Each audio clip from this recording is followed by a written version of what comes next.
We'll get started here in just a second. Got a few more people coming in.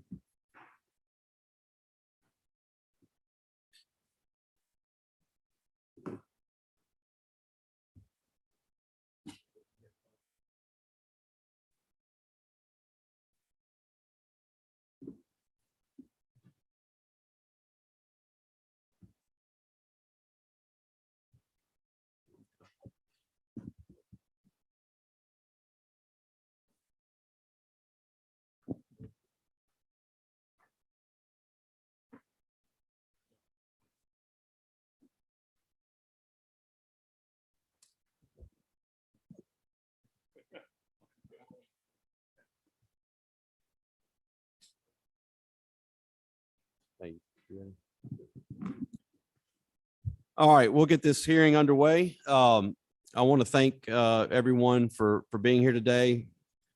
Thank my colleague, Representative Lamar, and the members of the committee that have been appointed by the Lieutenant Governor and the Speaker for being here today. This is being live streamed, so it will be available in the archives that people can pull up and listen to again at a later time. And I also want to encourage anyone that has any comments or would like to submit written testimony for this committee to consider, please do so, and they can send it in. They can mail it to attention to Miss Becky Mercier at P.O. Box 1018, Jackson, Mississippi 39215, and make it to the attention of the Tax Study Committee, and we will get copies and distribute it to all the members of the committee. I want to thank everyone for being here today. This is obviously a hearing to get some information and to try to understand not only the fiscal situation that we are currently under in our state, but to also look at different ideas and opportunities for tax reform.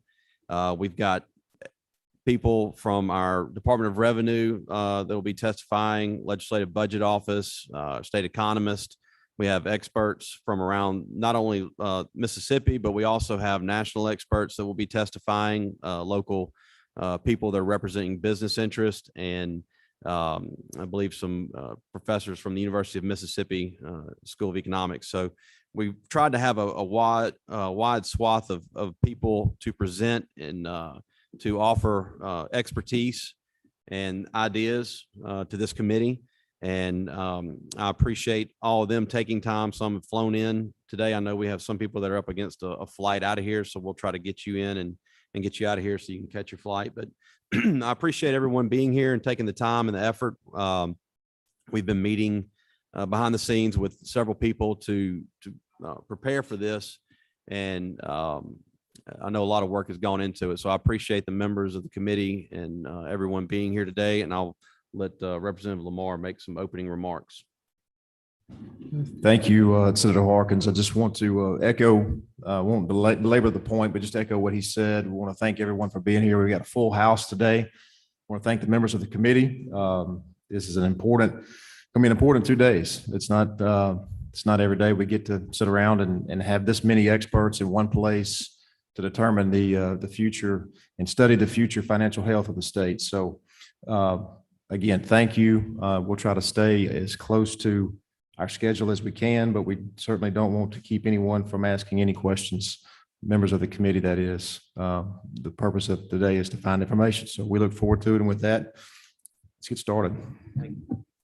We will be hearing testimony from participants, and after they give testimony or sometimes during, we'll have opportunity for questions from the committee members. And we will begin with our Department of Revenue, Commissioner Chris Graham, and the Deputy Commissioners Meg Bartlett and Jan Craig will be presenting.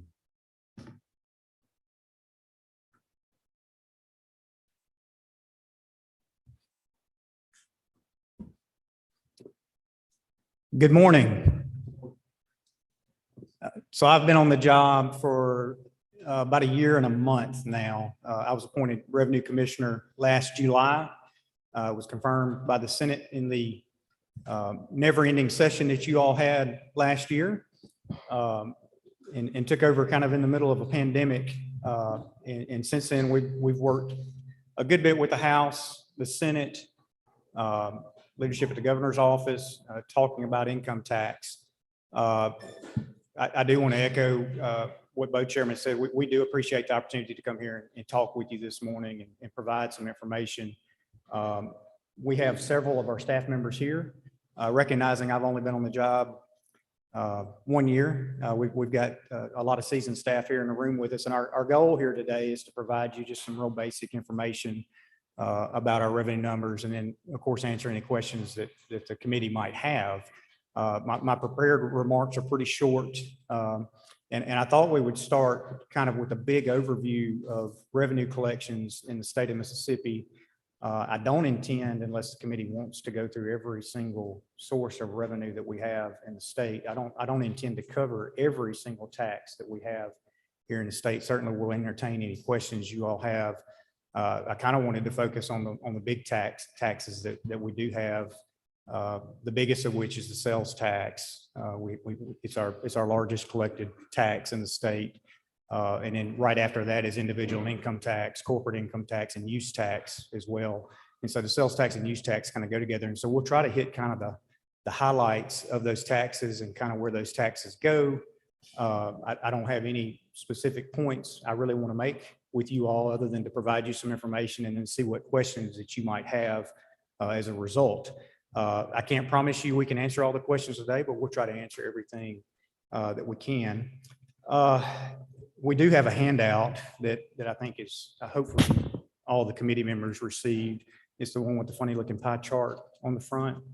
It's about 28 pages.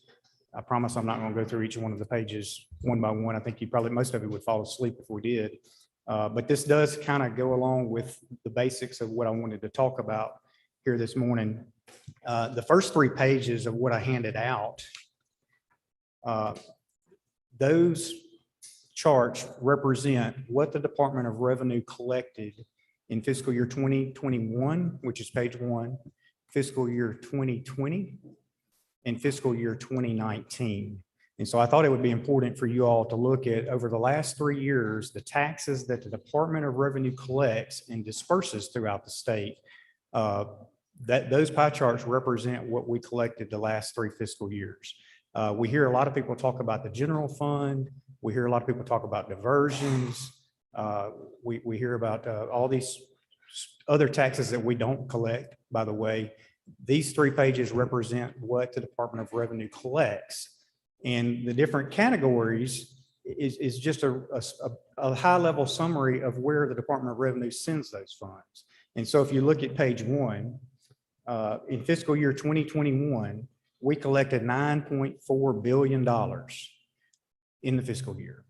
And of that $9.4 billion, 69% of that gets sent to the general fund. So we sent about $6.5 billion to the general fund last fiscal year. And I think the interesting part about these 3 charts, if you flip over to page 3, page 3 shows what we collected in FY 2019, which was probably the last kind of normal year that we almost had. We collected $8.3 billion total. And you'll see in FY 2019, we sent $5.7 billion to the general fund. And that $5.7 billion is about 69% of what we collect. And so what that tells me, looking over the 3 years that we have here in front of you, every dollar that the Department of Revenue collects, about 69% of it makes it to the general fund. And the remaining 30% or so goes to the other places that are identified on here. And to me, the interesting part of looking at the cash transfers, we send the money where the legislature has instructed us to send it. All this information is contained in code sections. And if you look at these 3 years, you can really take a step back and say, okay, what have the priorities of the legislature been in the past? You can tell where you spend your money, where your priorities have been. And so you have the general fund, which obviously receives the lion's share of what comes in. And I think what you'll hear from the Legislative Budget Office in a little while is that you have a bunch of agencies that compete for the general fund dollars. And I think they'll probably tell you that 10 or so agencies make up the most of the appropriations that come out of those general fund dollars. And so it's obvious to me that the legislature's priority has been to fund the general fund because 70% of our revenue goes there. But if you look at the other things that come below, municipalities, we send 7.5% of our collections to municipalities. And if you look at FY 2021, we sent $713 million to municipalities in 2021. If you scroll back to 2019, we sent $600 million to municipalities. And so over those 2 years, municipalities have received well over $100 million more than they did in FY 2019. And we'll talk a little bit more about the diversions in a second. So you can see that the legislature over the years has been concerned with sending money back to the local governments. The next one on the list is transportation. We send about 6% of what we collect to transportation. And so that shows me that the legislature is really putting emphasis on sending dollars to the transportation. And it's not all to the Department of Transportation, but those are the types of things that get funded in that category. Education is another big one, and we'll talk about it in a minute. Most of the education dollars, so about 5% of what we collect, goes to the Department of Education and other education institutions in the state. Most of that goes to the Education Enhancement Fund, which we'll talk about in just a minute. The next category on here is refunds. And so as we receive money in, we also, the state has to pay out refunds to people. And some of those refunds are based on some of the tax policy that y'all have passed that allow people to take deductions and credits for things. And so as people pay in, there are overpayments. And so a big category of what we actually pay out is refunds. And that's money that's owed back to the citizens because they've overpaid based on what the tax laws say. The next one, and we'll talk about this one in just a minute, the Ad Valorem Reduction Fund. That's what you all would probably refer to as the legislative tag credit. Most of that money goes back to the counties. And so when people go in and buy their tags, they get a credit that's funded by the legislature on their tags. I'll talk about that in just a minute. And then counties also receive about 2% directly from the different collections that we receive. And then there are just a couple of other special funds that are, everything from the Department of Environmental Quality to other agencies that receive funds. And so I think it's really interesting as you look over where our money goes, it really gives you kind of a blueprint. And these laws didn't come into effect yesterday. They've been around for a while and they've been modified over the years. And so you can really see where the legislature is placing its emphasis on the things that it funds. And but I wanted it to be real clear to you all when we talk about the general fund. That's not all the money that we collect. We collected $9 billion last year, and the general fund is the majority of it, but it's not all of it. There are also a couple of sources that we don't collect. The Department of Finance and Administration. Some of the collections run through the Department of Finance and Administration. It doesn't show up in our reports because we don't collect those funds. And so there's probably another 150 million or so that the Legislative Budget Office may talk about later on that we don't collect that goes through the Department of Finance and Administration. And then another one that kind of jumps out at me as I was preparing and thinking through this is the lottery. You all passed a lottery bill a couple of years ago. The lottery actually is collected and is sent to transportation. And then the remainder is sent to education. So I think last year the lottery collected $137 million, and the first 80 million or so goes toward transportation. And then anything over that would go to education. Those aren't reflected in our numbers because we don't have any role in collecting those. And so that's another 137 million, I think, is what they probably ended up collecting last fiscal year. So those don't show up in the reports that I have today. The other one that kind of jumped out at me as I was preparing for this, and I forget what you all call it. I think you call it the Medicaid bed tax that you all enacted several years ago. The Division of Medicaid places a tax on hospital beds, and I think it might be $300 or $400 million a year. That doesn't show up on our reports. Of course, they leverage those funds to get higher matching rates or get matching from the federal government. And so that 300 million or 400 million, whatever the number is, it doesn't show up in our reports. And so there are other sources of revenue more than the 9.4 billion that we actually collect that somehow flow through the state at some time or another. And so while we're talking about a big number, it's not everything we collect. And then you have just a host of special fund agencies that generate their own fees and collect their own fees. Now, some of your professional association type organizations collect their own fees. And so occasionally in bad budget times, the legislature might go take some of those funds to help plug budget holes. That's not reflected on our sheet either, because those are assessed and collected by those special fund agencies that are able to collect those. And so while we're talking about 9.4 billion, there's a whole lot more that's collected that the Department of Revenue is not involved in. As far as the general fund goes, though, if you look at page 6, So 69% or so of everything we collect goes to the general fund. And so once you start looking in the general fund, you can see the sources of our general funds.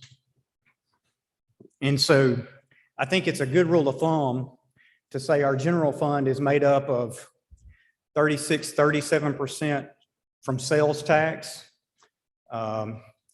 33% or so from use of individual income tax.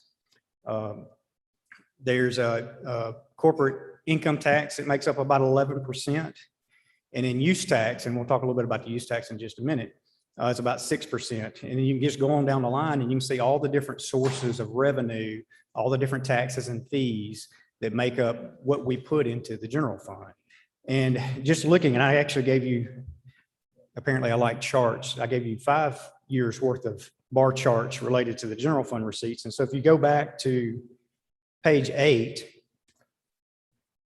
which is fiscal year 2017,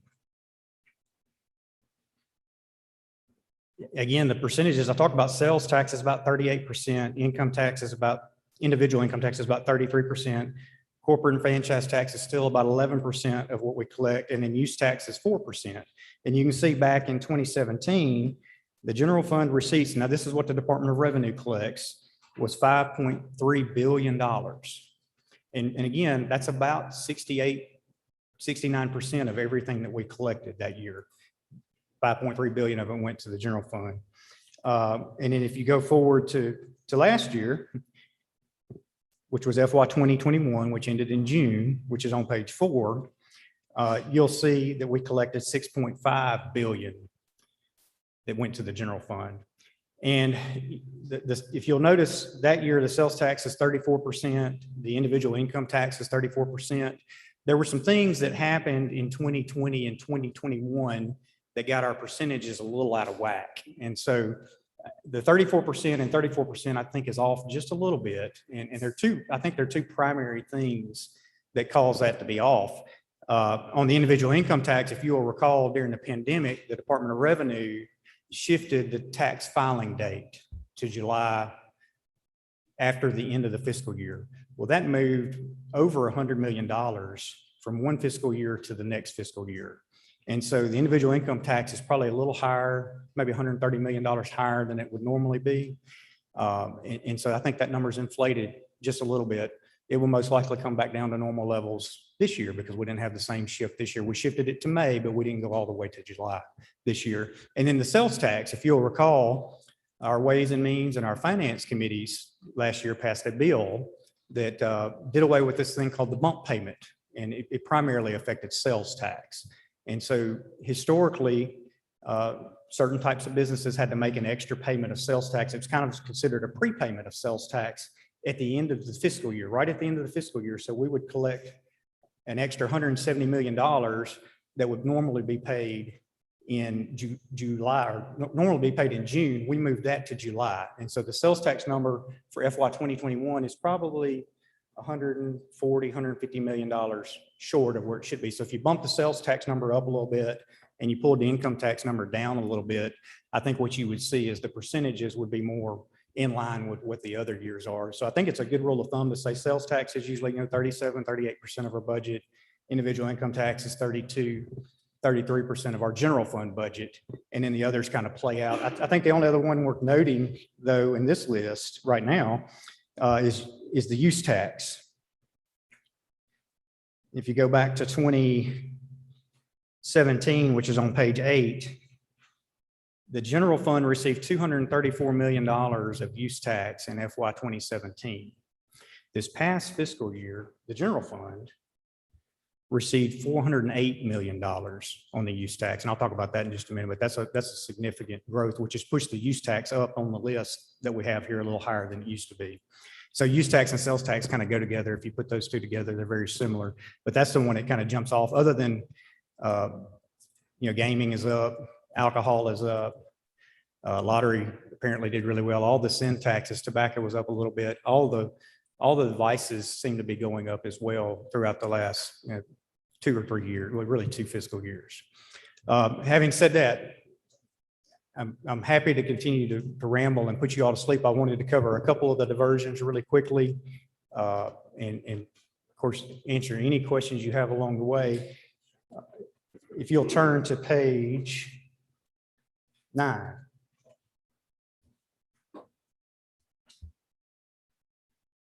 So this is the 3 pages starting at page 9 is a report of what we do with the funds when they come in. And so the first column tells you the tax type, which the first one's sales tax. I told you it's the largest, so it's at the top. It shows the total amount that we transferred the last fiscal year, and it shows you what goes to the general fund and what goes to special funds. And so last year, we collected $3.4 billion in sales tax. And about 65% of that went to the general fund. And I think that's a pretty good rule of thumb. If you look over the years, 65% is about the number. When we collect sales tax, 65% of it will make its way to the general fund. And the other 35% or so is diverted away from the general fund. I talked about the diversions earlier. So it doesn't go to the general fund. It goes to the other categories that I talked about earlier when I showed you the big pie chart. And the categories are all the way in the far right column. It shows you where we diverted the other sales tax dollars to. So the 65% or so we put in the general fund, the other 35%, based on the way the statutes are written, we sent to other areas of government. A couple of them I wanted to highlight, and I've already kind of mentioned them. If you look at the first line, amounts to special funds, $20 million went to the public school building fund. That's in the sales tax law. We're required to send an amount every month. It totals almost $20 million. That's a diversion that goes to the public school building fund. Another one that we transferred a good bit of money to is the school ad valorem reduction fund. That's a $42 million transfer. It's capped at $42 million. And then when it exceeds $42 million, it goes to the education enhancement fund. So we sent $42 million of sales tax dollars to this school ad valorem fund. And then the big one is $347 million that we sent to the education enhancement fund. So out of the sales tax dollars we collected, we sent, I think it's roughly 9%, a little over 9%, plus some of the overflow from the others, we sent to the education enhancement fund. And so as you were looking at the pie chart on the first page, you saw the big category education. Those are the numbers that make up the education transfers.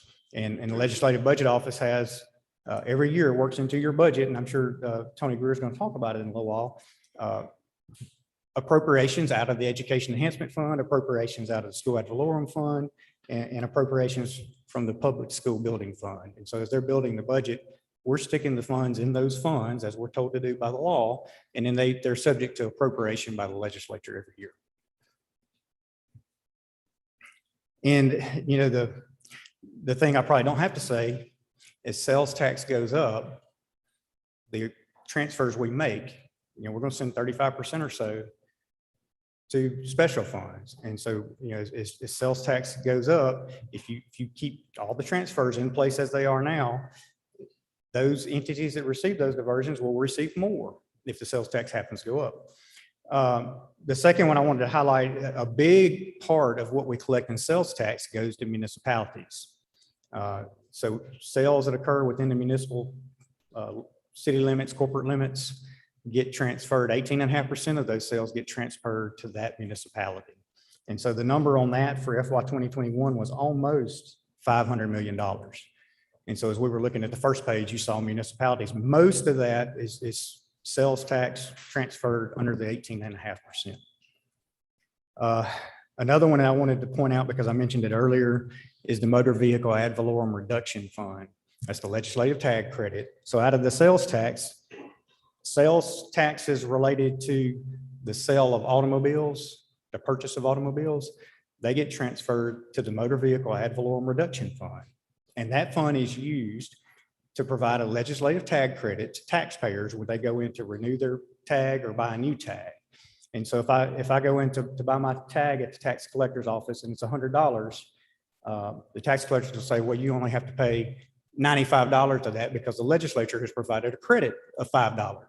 And so because the legislature tells us to, we take those sales taxes and we put those in a fund, and then the counties will bill us and say, hey, we just sold a tag, you owe me $5 for the legislative tag credit. So we reimburse the counties because they're not collecting those fees. Now, y'all might have gotten a lot of calls about the legislative tag credit. Maybe you didn't, I hope you didn't.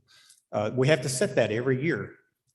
We set the percentage every year we have to try to anticipate what sales tax is going to come into the fund, who's going to buy tags, and what those credits are going to be. And so we do a lot of estimating to try to figure out what the cash flow of that fund is going to be. And we reduced the fund last year in May, not this year, but last year in May, we reduced the credit a little bit because it was right in the middle of the pandemic and everybody was predicting that the world was about to end. And we were worried about used car sales, new car sales halting. And so we reduced the credit a little bit, thinking we wouldn't have as much sales tax coming into the fund. Well, lo and behold, we had a lot more sales tax come into the fund than we anticipated we would ever have. And so the fund has plenty of money in it, and we've increased that legislative tag credit back to where it was the previous year. And so we've gotten that back in line with where it should be. But the Motor Vehicle Ad Valorem Reduction Fund received about $225 million from sales tax on automobiles last year. If you turn over to page 12, there's a map, and I don't think yours is very readable. When I made copies, they just didn't copy well. This is a Tax Foundation map. I don't know if it's their most recent map, and I think they're going to be here, so perhaps they could give you a more updated map if they have one. But I think this map is pretty decent in that it shows you our sales tax compared to the states around us, and then also all the states. And you'll see that they say that our marginal sales tax is 7.07%. Our regular retail sales tax rate is 7%. And then we have a multitude of local levies. They're not everywhere, mostly hotel, tourism, some restaurant levies, special levies. I think that's why that brings that percent up from 7 to 7.07. And so while our retail rate is 7%, our normal rate for regular purchases is 7%, we do have some local levies that I think probably brings that number up a little bit. But you can see at 7%, they're listing us as number 23 in the nation. And this is a list that you want to be low on if you want low taxes. So the lower you go, the lower your taxes are. So we're about midways in the states, according to at least this chart on our taxes. We're number 23 according to the map. And so if you were kind of comparing us to other states, at least this chart would say we're about 23rd. And the Tax Foundation measured it. We didn't prepare this, but I think it's just kind of a good way for us to look at what the other states are doing. You'll notice Tennessee on our list here is number 1. That means they've got the highest tax rate on this chart. Arkansas is number 3. Louisiana is number 2. And then Alabama is number 5 on this list. And like I said, if you want low taxes, you go down. If you want higher taxes, you go up. Page 13. If y'all ask a lot of questions about this, I'm going to run out the back door here. Those are our sales tax rates. Like I said earlier, our general sales tax rate, if you go purchase tangible personal property, you're going to pay 7% tax. You'll see the other lists, the other rates on this list. It's not the only rate we have. These are all rates that the legislature's enacted over the years. Some people have preferential rates, and you can see them here. The last thing on the list are miscellaneous specified businesses / services that the legislature has put into statute and decided that those things ought to be taxed. And most of those, not all of them, are taxed at 7%. Page 14 and 15, we included this. I thought this was an interesting chart. This is actually a survey we received from the Federation of Tax Administrators, FTA. And they sent us a survey asking us, what services do you tax and what services do you not tax? And so this is, I believe this is our response, or what our response would have been. I think we did complete the survey. So when they asked us, do you tax these services? The not tax column are things that we don't tax. The tax column would include things that we do tax. Now, the Department of Revenue is not recommending that you all tax or not tax anybody. Well, maybe other than lawyers. If y'all want to tax lawyers at 8 or 9%, we'd be all for that. Other than lawyers, we're not here making a recommendation that you all tax anybody more or less. This is just a list that we had.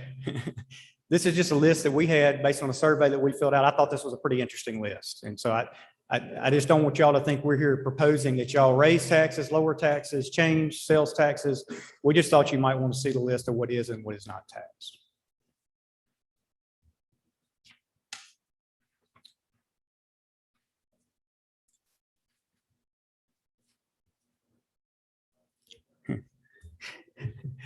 All right, if you've examined the list and highlighted lawyers so you can tax them, going back to page 9, very briefly, I wanted to touch on, well, the other thing I didn't mention about sales taxes, and I certainly will run if we're going to talk a lot about exemptions here today, there are a whole lot of exemptions from sales taxes. You know, some governmental entities are exempt. Some industries have some exemptions. Some individual organizations have some exemptions. I think most of those are in 111 of the sales tax law. I wasn't planning on going through all of them. Meg Bartlett would be happy to go through every one of those with you. But there are just a multitude of exemptions that could apply. So going back to use tax. Like I said earlier, use tax has grown exponentially. It's by far our biggest growth. And I think it's not just us. I think it's across the nation. It's been the biggest growth for a lot of states. And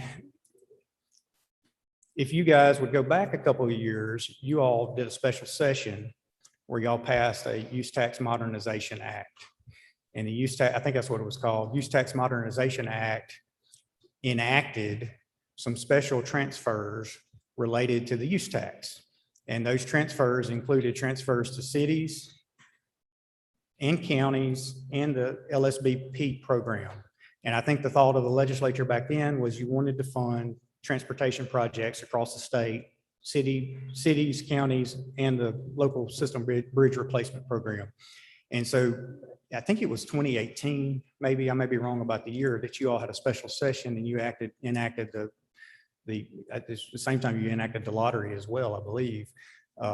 And right before that, the Supreme Court, the United States Supreme Court, it issued an opinion in a case called Wayfair.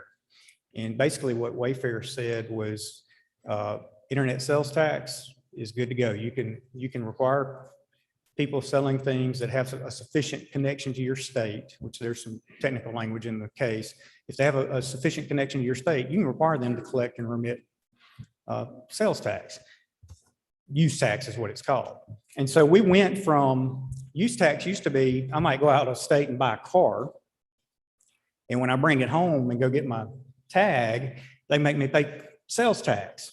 I've bought something, brought it into the state, hadn't paid tax on it yet. The state's going to collect sales tax, and it's just called use tax. And so you see that a lot with, business equipment. Cars is probably the most common thing people have done, purchasing things out of state. When they bring it in and you register it here, you have to pay use tax. Well, with the Wayfair decision, it really changed that. So before Wayfair, if I bought something online, there was an obligation on me as a taxpayer to report that and pay tax on it. Well, 1.2 million taxpayers, not a lot of them were self-reporting use tax. And so putting the obligation on the seller instead of the purchaser to collect that tax and remit it to the department really changed the way that the states are able to do business. And I really think it probably helped our local merchants more than anything, because now instead of getting a 7 or 8% discount on something, you're paying, it puts our local merchants on a level playing field with those who are selling online only. And so that's where we really saw the big growth. And so if you look back on page 8, well, actually it's on page 9. We collected $679 million in use tax last year. 408 million of that went to the general fund. Compared to 2017, we sent $234 million to the general fund. And so over the years, the use tax has more than doubled. And the biggest part of that was the Wayfair decision and being able to require merchants who are selling online to collect sales tax, use tax. The other thing that I think caused our growth in use tax was the Marketplace Facilitator Act that you guys passed maybe 2 sessions ago, maybe 3 now. The Marketplace Facilitator Act says if you provide a marketplace online, and this is my horrible paraphrase of what it says, if you provide a marketplace online that allows people to sell things, you have to put a mechanism in place to collect sales tax on those things. And so that increased the use tax even further. And so the use tax has really grown exponentially over the last 4 or 5 years. And you can see the use tax has diversions as well. We collected 679 million. About 60% of that goes to the general fund. The other 40% goes other places. Now, what I'll tell you about use tax, we think it will continue to grow. It's got to have a little bit of a ceiling. And when I talked about the sales tax being down and off a little bit this year, I think a little bit of our use tax probably ate into the sales tax just a little bit, not a major amount. And so our sales tax might have been a little higher if use tax wasn't so predominant, especially with the pandemic and people shopping from their homes. But I don't think it was it didn't materially change the sales tax. So I do think some of our sales that would traditionally be local merchants have moved to the use tax category. We think it will continue to grow. I personally think that it's got some ceiling, and at some point it will affect, if it continues to grow, it will affect sales tax. And so it may not, it may not be dollar for dollar, but I do think it will eat into the sales tax number just a little bit if we continue this digital world that we're in, where everybody likes to order something and have it delivered to their home within a day. So the use tax diversions, we are currently in year 3 of a 4-year phase-in on the use tax diversions to municipalities and counties.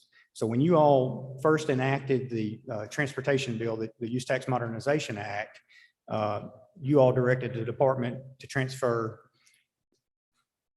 roughly 9%, 8% to cities, counties, and the LSBP program. When that bill is fully implemented, which will be next year, after next year, we will be sending 35% of use tax to cities, counties, and the LSBP. And keep in mind, when you all passed the Modernization Act, the use tax numbers were a lot lower. And so what we were predicting back then to be the amount funded to the locals was a lot lower than it's turning out to be. So they're going to receive a lot more than we anticipated, at least back whenever you all passed the bill. And so the amount that they will receive is greater, I think, than we were anticipating, at least at that point. If you look at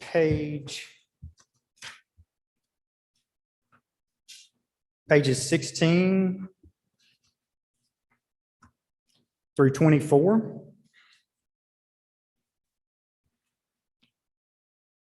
So we have made 4 payments to municipalities and counties, and that should be a report of all 4 payments. The first column is our first payment. The second column would be our second payment.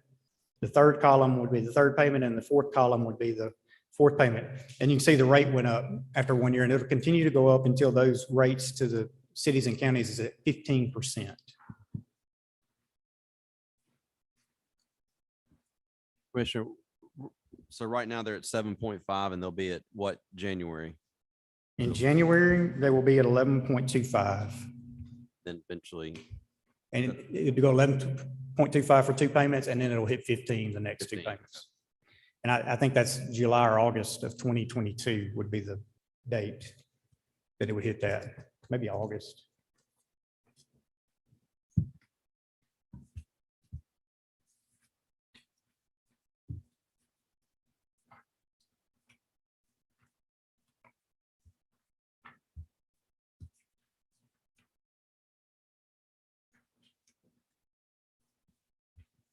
If you look at the totals on the last page of the municipality sheet or the county sheet, you can see it's increased because the percentage has gone up and because our collections have gone up as well.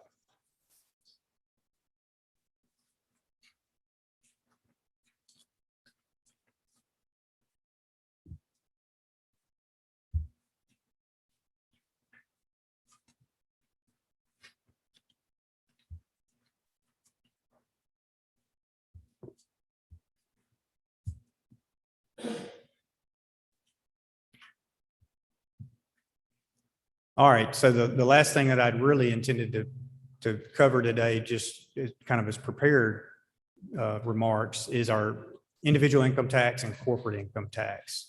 So if you go back to page 9 of this little booklet that we passed out, individual income tax last year, we collected almost $2.6 billion. I told you I thought that number was inflated a little bit because of the shift. It's inflated a little bit because people are making more money right now. There are certain segments of the population working a whole lot, and so they're getting paid a lot more than they normally would. So some of it's driven by employment and what people are making, and then some of it's driven by the shift that we had last year. Of the $2.6 billion, we send 86% of that individual income tax money to the general fund. And so almost all of the money that we receive in for individual income taxes go to the general fund. And the biggest part that doesn't go to the general fund is the part we pay out in refunds.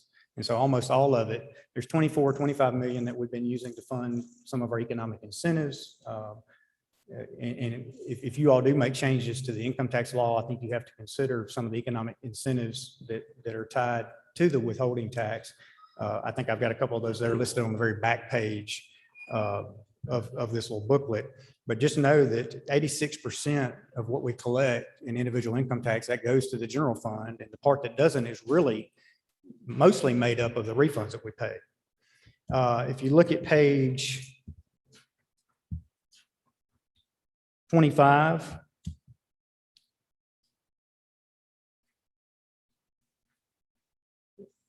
this is just a really quick scenario that we ran that I wanted to just very quickly go through with you all. So we have a tiered income tax structure.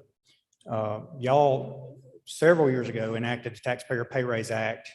It phased out the 3% bracket. So we used to have a 3% bracket, 4% bracket, and a 5% bracket. The 3% bracket is almost phased out. I think this is the last calendar year that it will be in effect. So after this year, it will automatically phase out and be gone. But currently, we do have a little bit of our income that's still taxed at 3%. After your income is taxed at 3%, there's a 4% bracket and a 5% bracket. So the way our income tax works is you take your income, you then have a personal exemption that you can take. You then have a deduction that you can take. And there's a standard deduction, or you can itemize deductions. And then you come up, if you have children, you can take an exemption for children. It's a per child exemption. And then you come up with what we call the taxable income. And so based on whatever your taxable income is after your personal exemption, standard deduction, and any kids, and then there's some other credits that can reduce it a little bit. You come up with your taxable income. Well, when you go look at the tax charts say your first $4,000 of income, there's no tax on it. So 0 to 4, you pay 0% tax rate. 4 to 5, you pay 3% on. So $1,000, you pay 3% on, which is about $30. You pay $30 for that $1,000. And in 5 to 10, you pay 4% on. And anything you make in taxable income above $10,000, you pay 5% on. And that's the way our corporate tax is structured. That's the way our individual income tax is structured. And the rates follow both categories. And so we do have one example here on page 25, down toward the bottom. And this is based on the 2021 tax year, which is this year. So this return would be due next year, I think is correct. If I were married, which I am, and I made $41,600, which is a good average wage in the state of Mississippi, according to the Department of Employment Security, and my wife, I'm married, also makes $41,600. We each would have a $6,000 exemption. So we pull $41,000, we pull $6,000 off of it. Within, if we don't itemize our deductions, we have a standard deduction of $2,300. And then we have 2 kids. And so I just gave us each one of our kids to claim as an exemption. That would bring another $3,000 off, because the exemption for kids is $1,500 a kid. which would leave us with taxable income of $31,800. Now, my little report does have a typo in it, but it's $31,800 each of us would have in taxable income. And the way the tax works on that, I'd pay $30 on my 3%. I'd pay $200 on my 4%. And then the remainder of 5%, I would owe about $1,100 on. So between my wife and I, if we both made $41,600, we would each owe $1,320 in tax. That's $2,600 in tax that we would owe. That's basically how our individual income tax works. If you look at page 26,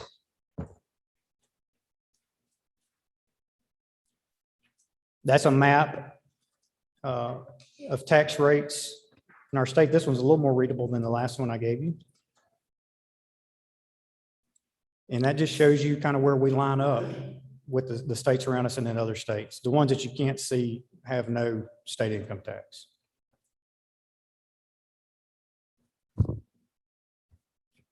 And then page 27 is the same chart for corporate taxes.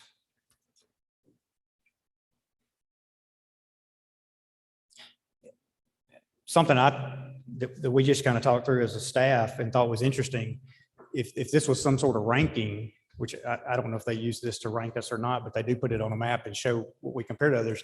They don't seem to care that what our personal exemptions are and what our deductions are. They seem to care more about what our highest rate is. They don't seem to weight this one as much as the last report we looked at.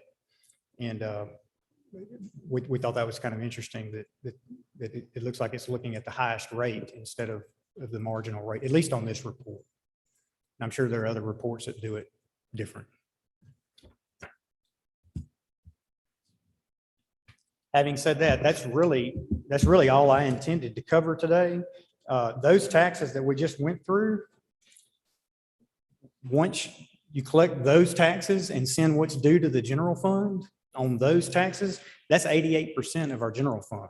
And so if you go down and talk about gaming taxes, tobacco tax, ABC taxes, and insurance premium tax, you then get into the high 90s. And so really all the taxes on this page 9, that's in the high 90s of what we actually collect for the general fund.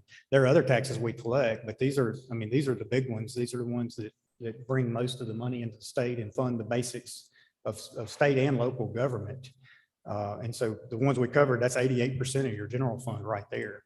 And I think it'll be interesting to hear of the agencies we have, how many of them actually eat up that $6 billion, give or take 500 million. But that's all the prepared remarks I have. We're certainly happy to talk further or go through any questions the committee might have. Okay. Real quick on the personal income or individual income tax, can you break that down as to what is made up of the individual income tax that y'all receive? Is that, you have that? We probably have, I don't know if we have a chart that explains that, but it's the individual income tax. Yeah.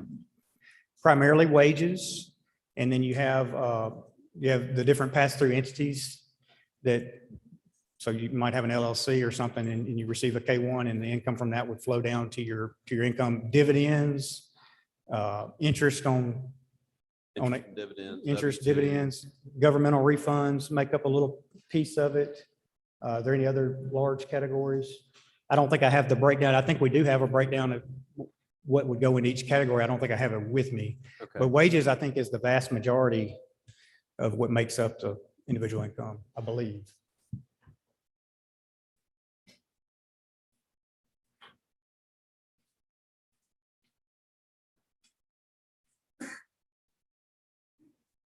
So withholding taxes would be most of it, which is primarily W-2 wages. Okay.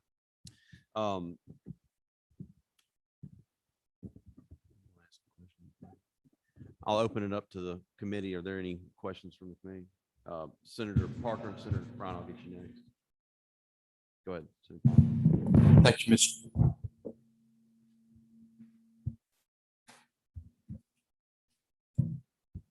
Thank you, Mr. Chairman.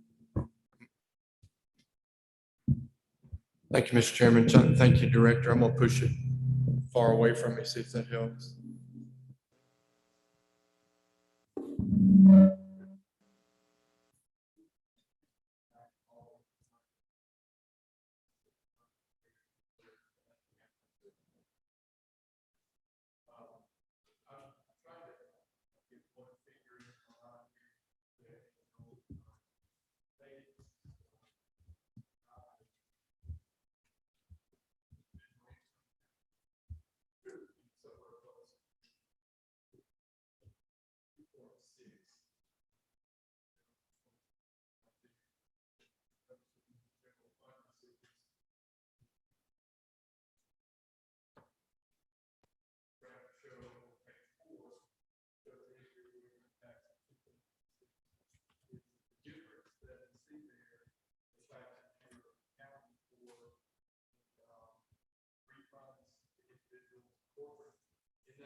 I want to make sure I understand the question. If you look at page 4,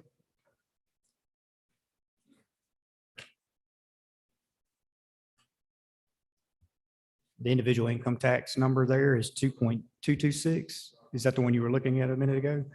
And then the general fund collection is 2.226.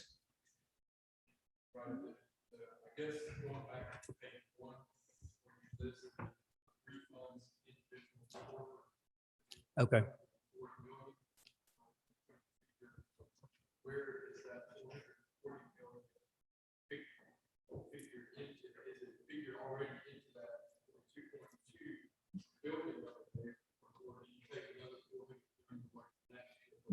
You don't. The next column is the special fund column. And so the special fund column is 360 million. So that's the individual income. If you go down to the corporate, the special fund column is 100 million. So instead of sending those 460 million to those two funds, that money would just not go to those two funds to be paid for refunds. So it is accounted for not in the general fund number, but in the special fund number. Is that better? Okay. So if you would just repeat that, if you would, that last statement you just made. So the individual income number that's in this chart on page 9 is 2.226 for the general fund. And then we also send 360 million to special funds. The individual income tax refunds are paid out of those special funds. And so that's where the individual income tax refunds would go. And they were 340 million last year. And then you have corporate income tax refunds as well. And those were 100 million. So those numbers are accounted for in the special fund column, not the general fund column. So taking money from the general fund, it would be the 2.5. It would affect the front chart, but it would just be money that we wouldn't collect. Okay, so the total impact would be approximately what number when you're factoring in the items you just said? Is it the number we're looking at? Is it the 2.2 number? Out Or of is it more? the general fund, it'd be about 2 billion, 2.2 billion out of the general fund. But then the effect on the special funds would also need to be factored into that number. It would. And I think the way that would really work is instead of that money going into the special fund and us sending it out to a taxpayer, it just would never come into the special fund. So it would just never be paid into the state treasury. Okay, thank you.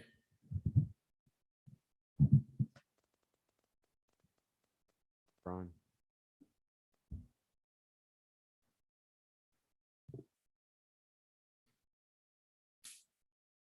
I was looking at the charts on page 26 and 27, which show the top income tax rates in the various states.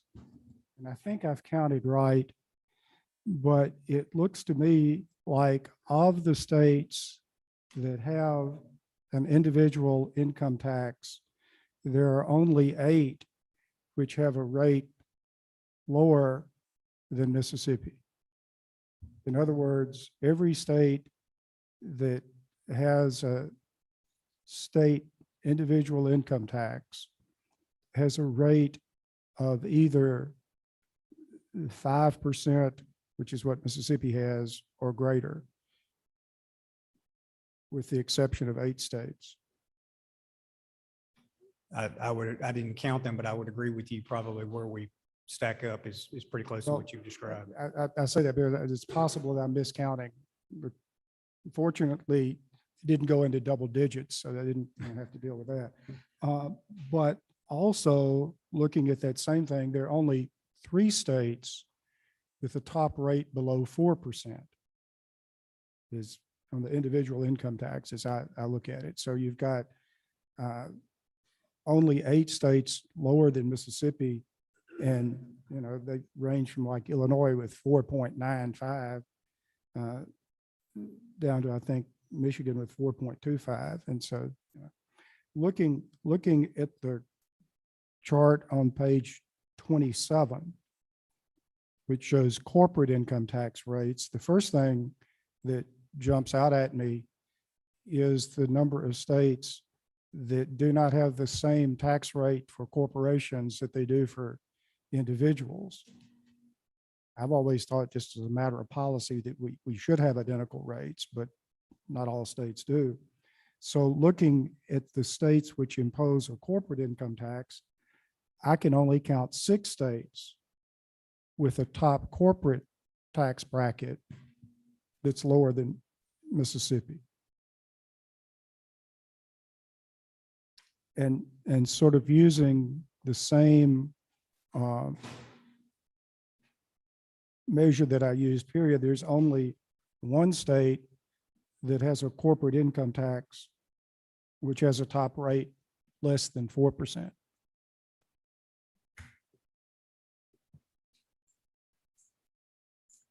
I didn't count them, but I would tend to agree that based on this chart, that's what it shows. And there are several other charts we could probably produce. And I think the Tax Foundation has some pretty decent. They have one that kind of throws everything on one page and rates everything that they've done that I think is a pretty useful report as well. And we could certainly try to provide that to the committee. Maybe when this is over, you could point out the report you have from the Tax Foundation that's pretty decent. Yes, sir. I'll make a mark of it. But I would also ask, and I understand you're not in a position to do all this counting and all. I'm just asking you to see if there's anything that seems glaringly wrong with my calculations. But I think it's also the case that in some states that do not have a corporate income tax, they have something called a corporate receipts tax, which looks an awful lot like an income tax if you're the corporation writing the check. But we don't have a corporate receipts tax in Mississippi, do we? No, sir, we do not. Thank you. Thank you, Mr. Chair. Thank you. Senator Horn. Mr. Chairman, Chris, on the use tax, you indicated that there's a high likelihood that that tax is going to go up. Do you have any estimates as to how high it might get in the next few years? The revenue estimating group will probably meet between now and October, and I'm sure that would be a topic of discussion. I don't recall if the Legislative Budget Office does out-year projections on all of those. We don't have any far out projections. I can tell you this year it's up and it's continued to grow fairly strongly. But we don't currently have any out-year projections for that. I think that's certainly something we need to continue to look at and try to come up with some projections there. So I would assume that you don't have any projections on what local retail sales are doing vis-a-vis the use tax. I don't, although we've talked some with the state economist about that, but I don't have any estimates on that. Thank you, Mr. Chairman. Thank you, Senator Horn. Senator Polk.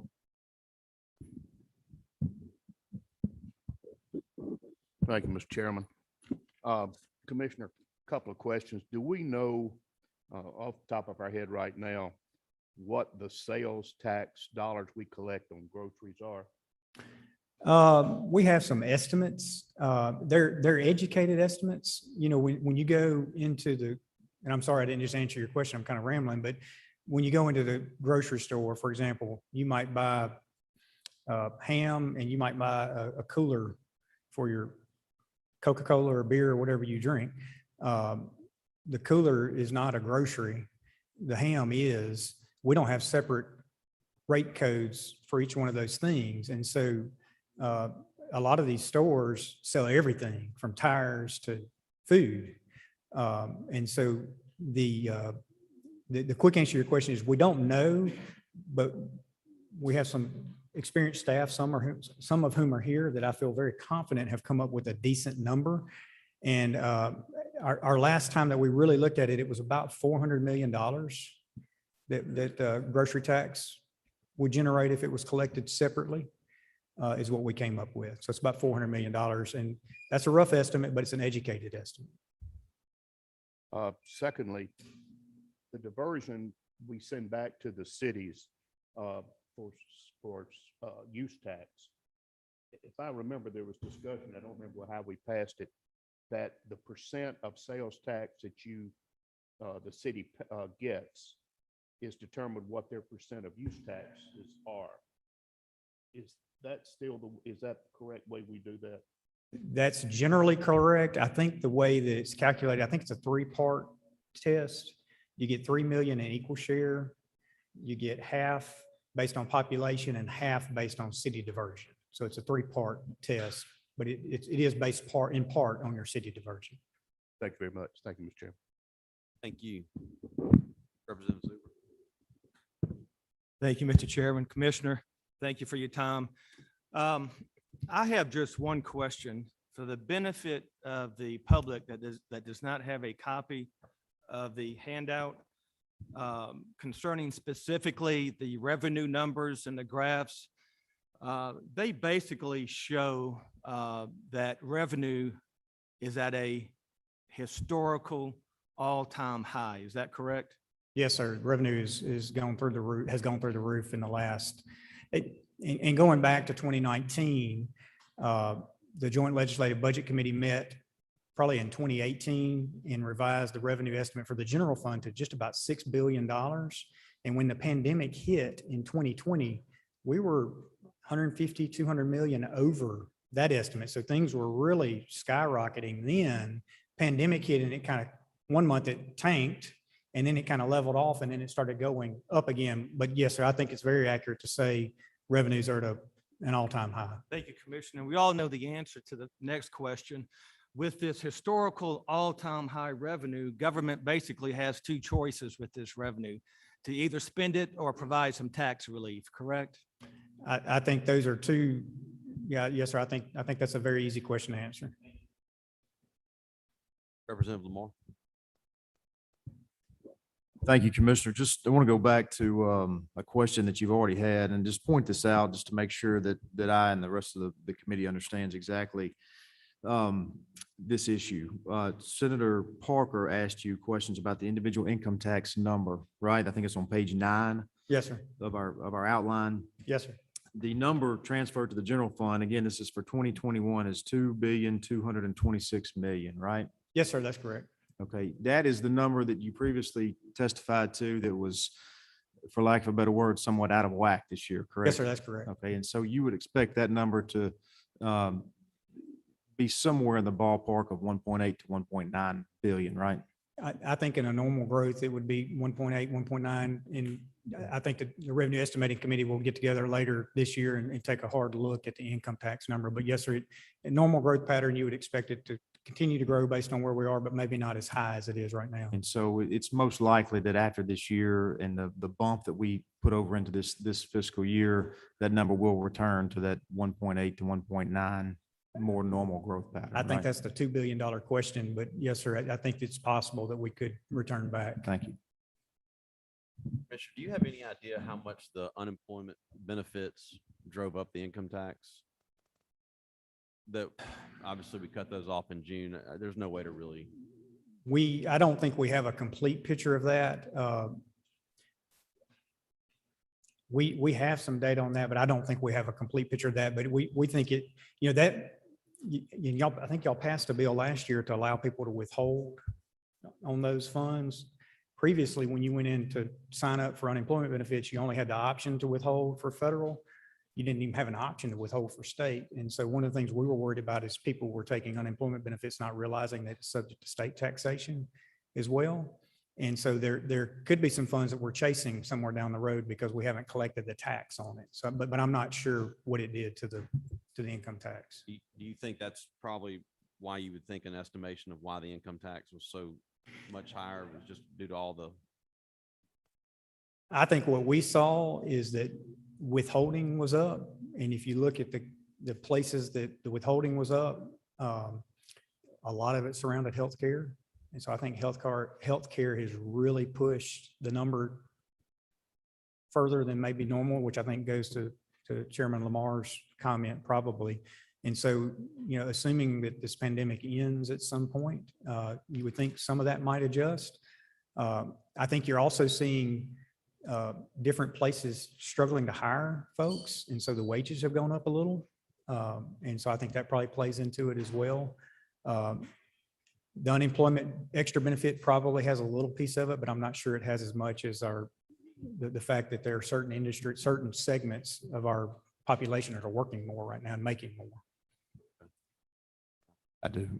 Commissioner, if you would, we've focused a lot on the numbers, but I'd like to turn your attention to the enforcement of our laws a little bit. And we learned some things last year doing the Back to Business program about who pays individual income tax and maybe who doesn't. Did we not? I do think that we provided you all some estimates early on when you were doing some of the grant programs and some of our initial rough estimates. The total number of businesses that were paying taxes weren't as high as we initially estimated. Okay, well, let's talk a little bit about, if you would, as I recall, there were some numbers in there that we received, where there were people that applied for back to business grants that weren't in fact filing tax returns. I think that's correct. Yes, sir. Do we have any idea, just comment if you can, about the process involved in making sure everybody that earns an income in the state actually pays what the law says they are supposed to pay for their income tax? How does that process work? I might have to defer to our staff a little on that as far as the nuts and bolts of it, but we just have a multitude of discovery tools for everything from people driving around, observing things, to some of the analytic tools that we have access to. We're able to run reports. We receive reporting data from the IRS and other entities. And so we use all of those tools to try to identify people who should be paying income tax and who are not. And I think that's a challenge. I've seen reports. I've not seen one on Mississippi, and I'm not aware of a number on Mississippi, but I've seen reports from the federal government that the rate of noncompliance could be 15 to 20%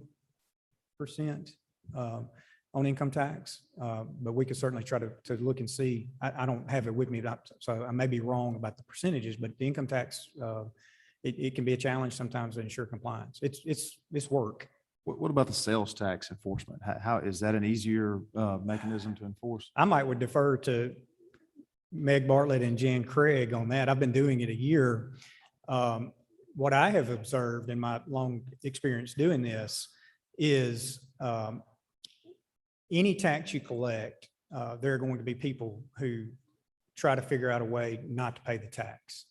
And so with technology, we can do a lot with technology, but technology can also do a lot of things to keep us from figuring out what somebody sells. Cash is still used a whole lot. And so, cash transactions are sometimes hard to track down on the income tax side and the sales tax side. That's both sides. It's not just one or the other. And so my personal opinion is both of them are hard. I don't know that one of them's any easier than the other, but I certainly would defer to Meg or Jan. They may want to arm wrestle over who gets to answer it there. Correct me if I'm wrong, but we don't tax casual sales in the state of Mississippi, do we? A true casual sale, no. Maybe with autos, but no, I would say no. Autos we do, but Autos. other things we probably do not know. Okay. True casual sales. Senator Hobson. Thank you, Mr.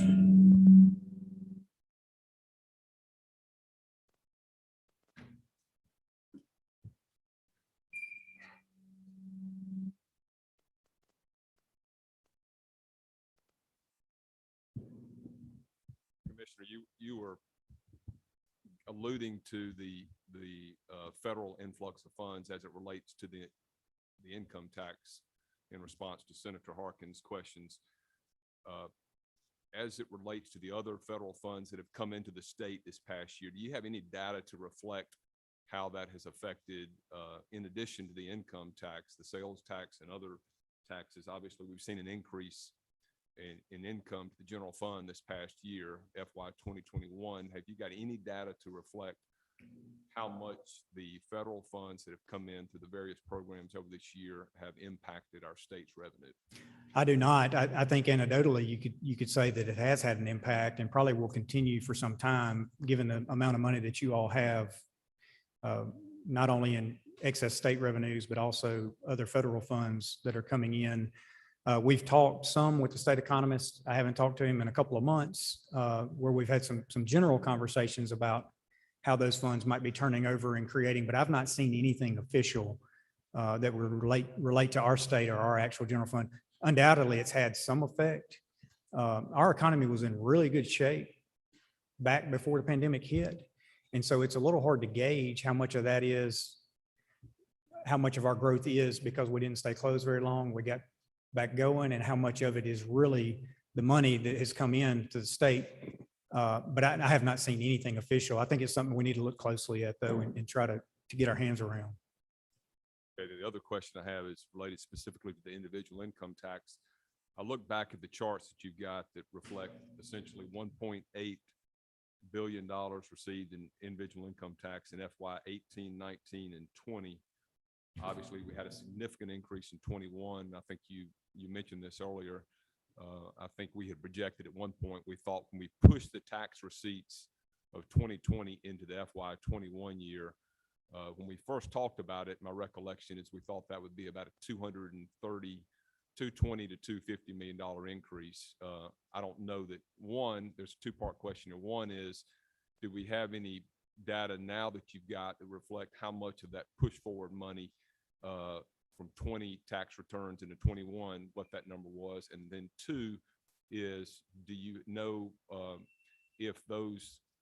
do you see anything in income tax receipts for this year that have reflected some kind of return to a predictable number of what we should expect in monthly tax receipts for income? And I know how income tax works. You're largely going to get that in the latter months of the fiscal year, but do you have any data to reflect that pattern?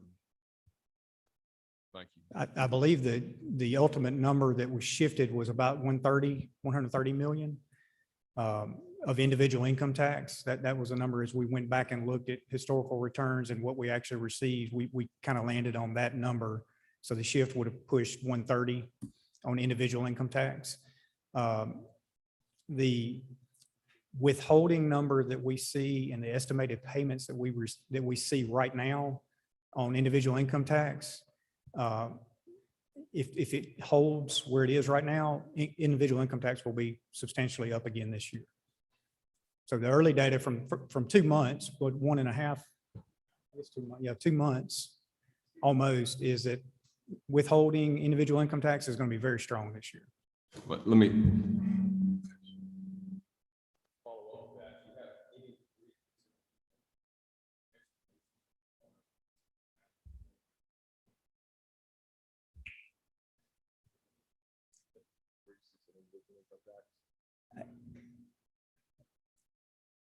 It's because people are making more. Healthcare has really pushed it. Some of the healthcare related services that may not be COVID related, but they're healthcare related, have really reported high amounts. And so it's literally, I think more wages are being paid. And as I said, maybe alluded to earlier, some of the wages have gone up as well. Of course, then you start to see a little bit of inflation on cost of things going up as well, but it's because people are making more. How long will that hold? I don't know. I don't know if the pandemic subsides and some of the federal money dries up, maybe people start working less, especially in the healthcare field. That's been a big driver of it, is the healthcare field, I believe. To answer your question, it looks really strong so far this year, and it hasn't shown any indication of slowing down at this point. And that's another thing we've talked at length with the state economist about. I haven't talked to him in a couple of months. When the pandemic was going on, we met with him weekly and sometimes daily to try to figure out where things were going. And so things have changed a little bit, but I haven't talked to him in a couple of months to know kind of what his thoughts are. There was some, I don't want to speak for him, but there was some indication at some point that we were going to have a little bit of a lull. And I don't know that he's quantified that, but right now everything still looks really strong. And if you really look back at the number, and I would certainly defer to the Legislative Budget Office, but if you look back at the individual income number, in 2018, it was 1.8 billion. In 2019, it was almost 1.9 billion. In 2020, which we were way ahead of the estimate in 2020 until April, it was at 1.8 billion. And so I think it's probably conceivable it would have been a little higher had the pandemic not hit. And then you have the massive jump from the shift and everything else. So you could say, and I think it is the $2 billion question, you could say 2 billion is not out of the ordinary. Representative White. Thank you, Mr. Chairman. Thank you, Chris, for being here today. Really appreciate your willingness to pour through this with some of us who are novices on these issues. On page 12 of your handout that looks at the different states and what their sales tax rates are. I want to look at that for just a minute, and maybe in combination with pages 26 and 27 that look at individual income tax rates per state. It's no denying, and there was lots of discussion when the House passed the most recent or the last bill that we passed and sent to the Senate with regards to the phasing out of personal income tax. We raised the sales tax, the general sales tax rate in that bill. When you look at our surrounding sister states, they're all at roughly 9.5%, and ours, it's, as you alluded to earlier, 7.07, even when you factor in the local add-ons, if you will. So I understand Tennessee has no income tax, and so maybe that explains, if you would, why theirs is higher, if you will, than our 7. But even Arkansas and Alabama, whose economy somewhat compared to ours, they are 2.5 cents higher on their sales tax. But when you look at their individual income tax rates, they're roughly the same at 5. Arkansas is at 5.9, Alabama's at 5, and Louisiana's at 6. And then their corporate rates are about 1.5% higher. Is that where they're making up their difference? Like, in other words, they're taking in 2.5 cents more than we are on general sales tax. They're the same roughly on individual income tax rates, except for Tennessee, which doesn't have it. And then corporate is 1.5% higher. You probably hadn't looked at other states. I know that's not your job, and all you can handle just trying to keep our stuff straight here in Mississippi. But what gives on that? In other words, there's no denying we're 2.5 cents lower in our general sales tax rate. I've heard some people say, well, no, ours is the same as our sister states, but this map reflects what's actually going on in the other states on page 12, and they all are 2.5 cents higher than us. So are they just spending that much more on government, or where are they making up the difference? Like, you hear people say, oh yeah, but in Tennessee you pay more for car tax, or you do this or that. Any idea where that money's going? I mean, how do we operate in that space of 7? Are we just that much less government, or what gives on that, if you know? I don't know the answer to that. And I have looked at the budgets of the surrounding states in a past job I had. I have not done that in several years. And so the numbers, as far as their state budgets go, completely escape me. My recollection was our budget might be a little lower than some of our surrounding states, although our population's a little bit lower, and some of the things we have to do doesn't quite match up with our surrounding states. So I can't give you a per capita, what do we spend, as I sit here today. So I guess the quick and apologetic answer is I really can't answer your question, what the other states are doing. I do know Louisiana just passed a bill to reduce their income tax. I think it has to go to a vote still. We had a meeting with the other tax administrators in our region within the last 3 months, and a number of their states are talking about lowering their income tax.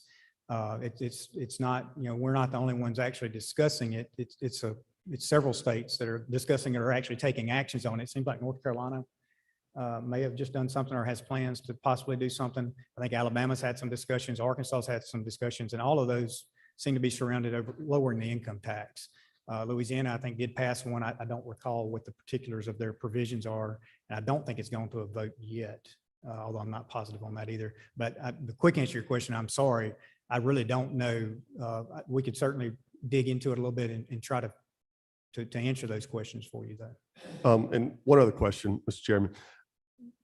In all of our trying to get our hands on this and figure out what we're taking in and what that is, would you generally agree that 1 cent of sales tax generates about $400 million, somewhere between 385 and 400? I think that's correct. Okay. Thank you.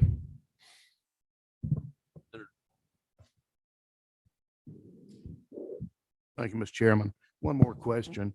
I kind of feel like I have to ask, since I look like I'm the oldest member on this committee, I think I need to try to take up for and find out about retirees. Am I correct that retirement income is not taxed in Mississippi? Is that correct? Yes, sir, that's correct. So, Typically, yes, sir, that's correct.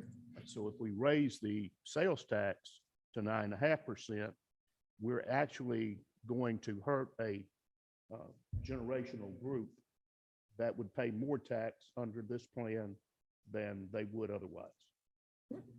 I don't know if I want to characterize it in any good or bad way, but if you raise sales tax, then they will pay more in sales tax. And we do, as a state, advertise ourselves as a retirement state because of our lack of income tax on retirement income. So possibly, and I know you're maybe not an expert at this, it could help hurt our recruitment of retirees. I'm certain, Possible. I guess that would be within the realm of possibilities. Yes, sir. Thank you.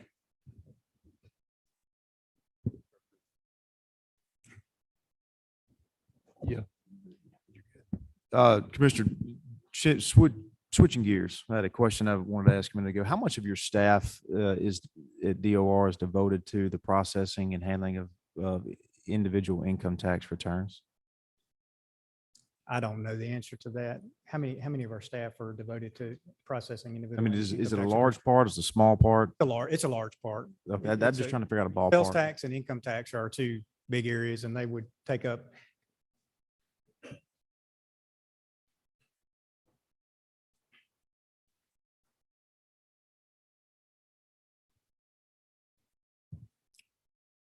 So at least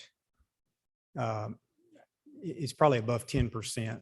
I would say percentage wise, we have about 600 employees, but it's a large number. And then we have people who go around collecting, and they collect all types of taxes. And so we have a lot of people who cross over in what they do. We have a lot of IT staff that cross over. So yeah, it's a substantial number of our employees.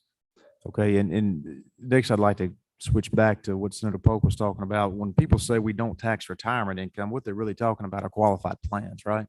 Yes, sir, that's PERS, correct. 401ks, things of that nature. Yes, sir. But if I'm 75 years old and I get business income, if I'm still working, if I get K-1, or if I have rental income, I still pay tax on that, Yes, right? sir, that's correct. Okay, so just to blatantly state that all people who are retired don't pay any income tax would be an untrue statement, correct? I don't know if I would characterize it that way, but I wouldn't criticize you. for Well, I mean, any way you wanna I guess characterize it. what I've heard is that if you are, from a lot of folks, if you're retired in the state, you don't pay income tax. My question to you is that is not true, correct? That's not always true. No, sir. Okay. I mean, what they don't pay tax on or income out of qualified plans, right? That's correct. Yes, sir. Okay, thank you. All right. Representative White. Thank you, Mr. Chairman. I'm sorry. And just to follow up on Senator Polk's question to you about retirees and coming here and might be somewhat of a detriment to retirees, you would also agree that while raising that sales tax that he alluded to, that they would have to pay more sales tax and they wouldn't get the benefit of reducing income tax, you would also agree that most retirees, not the ones that Chairman Lamar speaks of with those other qualified plans and things, but just the generic retiree spends a large portion of their expendable income, if you will, as a retiree on groceries, which the plan reduced from 7% to 3.5%. So while they might see a slight increase in their general sales tax rate, most things that retirees spend their money on, such as medicine, insurance, rent, things like that, those are not subject to the general sales tax rate, but they also buy groceries, which would be cut in half. Would you agree that there is some trade-off there? And I'm not asking you to weigh in which is more or less, but you would have to agree that certainly those same retirees would benefit from cutting their grocery tax in half, which for the average retiree is a large portion of what they spend their monthly expenses on. As long as you all don't make me choose who wins the argument, I will definitely say that the argument could be made both ways. Thank you. All right. Seeing no, Senator Board. Thank you, Mr. Chairman. My question is, how can we get a list of those items that are not taxed versus what are taxed? regarding sales? I'm sorry, I didn't understand. I didn't hear the first part. If there are medicines that are not taxed, other items, how can we get a list of what those items are? A number of the exemptions are on our website. I don't know that every one of them are. Meg, do we have a pretty decent list on the website? We have a pretty decent list on our website. We could certainly try to compile something for you and get it to you as well, Senator Turner Ford.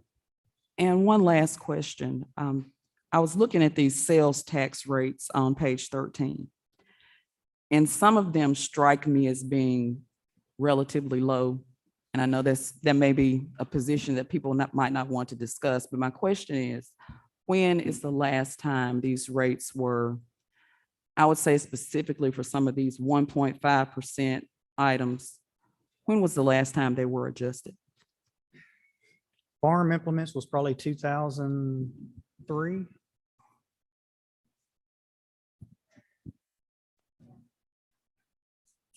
The others I would have to check and get back with you on, but some of them have been around for a while, but the others have been modified throughout the years. Up or down? Ma'am, Up or down? farm implements went down. Oh, farm tractors went up and farm implements went down. But we could, if you'd like for us to compile a list of that, we could as well. All right, thank you.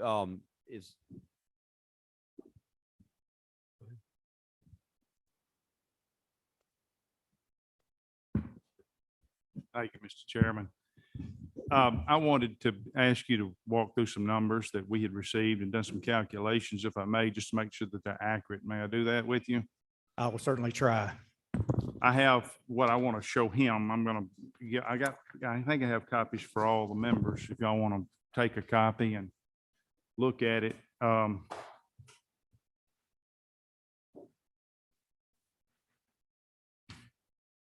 As we walk through it.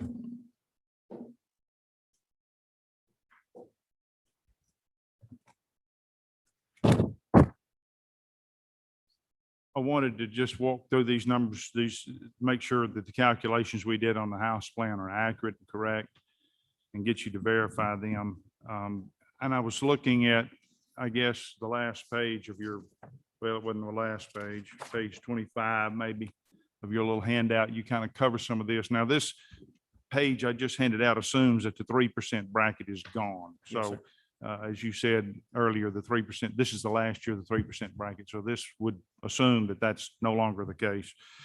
So with a single taxpayer with no dependents who takes a standard deduction as an adjusted gross income of $40,000, this is how their tax is calculated. I just want to make sure that this is right. They have a AGI 40,000, they get a standard deduction of 2,300 and a personal exemption of 6,000, leaving their taxable income of 31,700. Are those numbers right? Yes, sir, they are. And so this is how that would be taxed.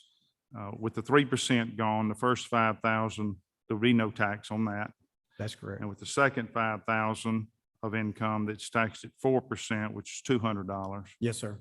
And then everything above 10,000 will be taxed at 5%, which is for this particular individual, leaves $21,700 to be taxed. And that number is $1,085. So the total tax burden is $1,285. Is that accurate? Yes, sir, I believe it is. All right. So then if you have a married couple with 2 children and you do the same exercise here and their adjusted gross income is $70,000, $35,000 each, you do the same exercise.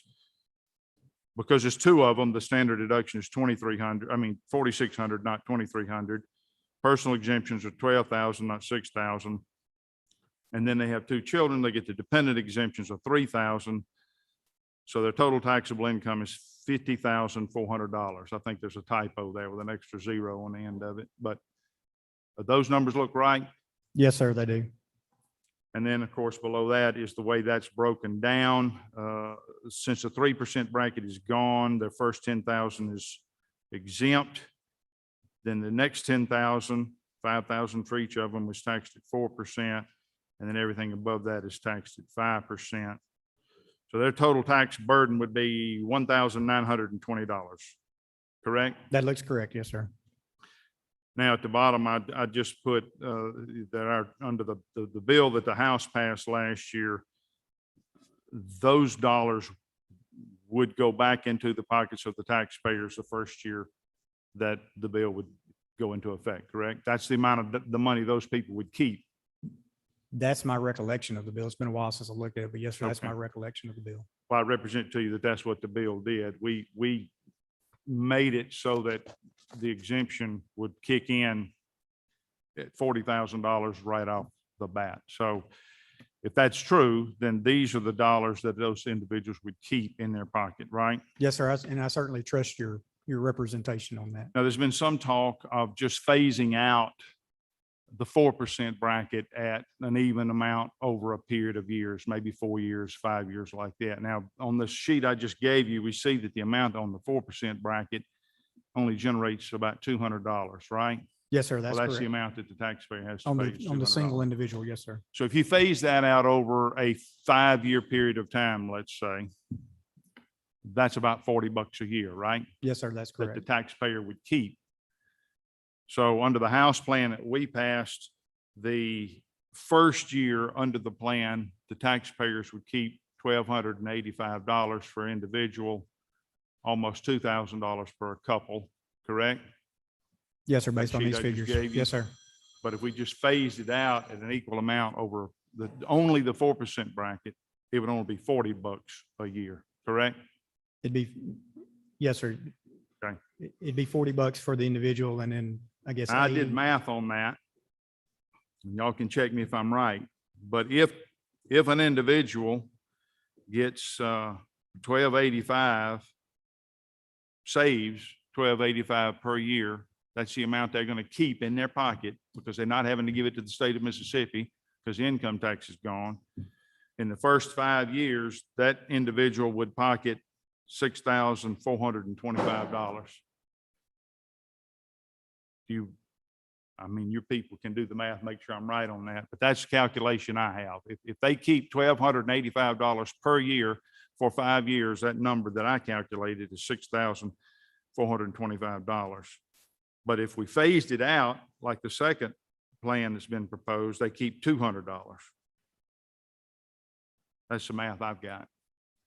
And I'm not going to ask you to agree or disagree with that. I just offer that as y'all can go back and see if I'm right on the math. Now, for a couple, that number was all right at $2,000, 1925 or whatever it was on the sheet, 1920.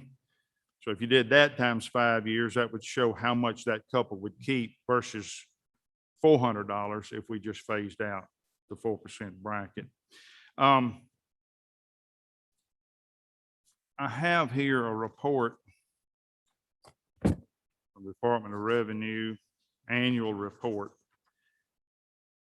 And I'll be glad to show this to you. This came from your office. If we eliminated if we raise the exemption to $40,000 right out of the gate, how many taxpayers would that capture? In other words, if the exemption was $40,000, I'm looking at what I think is page 100 here. Huh? Yeah, I got it. But it looks like it says page 100 at the bottom. So if we exempted first $40,000 of income, how many taxpayers in the state of Mississippi pay $40,000, make $40,000 or less, or have $40,000 or less taxable income? Looks like about 462,000. That's No, the no, 460, $30,000 yeah, 462 threshold I'm plus looking at. What's the 40? 154? You have to add that to the $40,000, Yeah, it's 154,000 plus 462,000, however many that would be. right? And then beside that is a percentage. Looks like the first one is 36%, and the second one is 12%, right? Yes, sir. I think that's, Combined, that's about 48%. yes, sir. That's correct. So under the House plan, right out of the gate, 48% of income taxpayers in the state of Mississippi would pay no more income tax under our plan. Is that correct? Yes, sir. Based on these reports. Yes, sir. And those dollars stay in the pockets of those citizens, right? Presumably so. Yes, sir. Now, under our plan, we increased the exemption from $40,000 to $100,000 in year 7 of our plan. How many taxpayers, and that amount, if I did my math right, means that $4,500 per taxpayer stays in their pockets. That would be $9,000 for a married couple. How many taxpayers, looking at that same chart, would that capture? If you go to the $100,000 threshold, which is what our plan proposes, and look at all the taxpayers who make $100,000 or less, you would add all those percentages in that last column to that 48% number. Is that correct? Yes, sir. I think that gets you into the 80% range. If I did the math right, it's 83%. So under our plan in 7 years, 83% of the taxpayers in this state, income taxpayers, would no longer have a income tax burden. Is that correct? Presumably so, yes, sir. If my recollection of the plan was correct, are you talking about a proposed, the bill that passed did not Yes, sir. pass the Senate last year? Yes. Yes, sir. I think that's correct. I'm talking about Senate Bill 2971, I think it was, where we put the amended version of the House plan into that bill. I want to talk about the impact on the budget real quick. If you don't mind, I have the fiscal note that was prepared by Elbow in front of me. Do you have, I'm looking at the last page of that, I believe. Do you have that in front of you? I've been handed a copy in my witness notebook. Well, there's the man, the president of Elbow right there. He's got it. I have a copy of it. You got it? Okay. Yes, sir. It's in my witness notebook. Now, this is a fiscal note which analyzes the tax plan that the House put into Senate Bill 2971. Is that correct? What it looks like, yes, sir. And the numbers that they used to calculate this were provided by the Department of Revenue, right?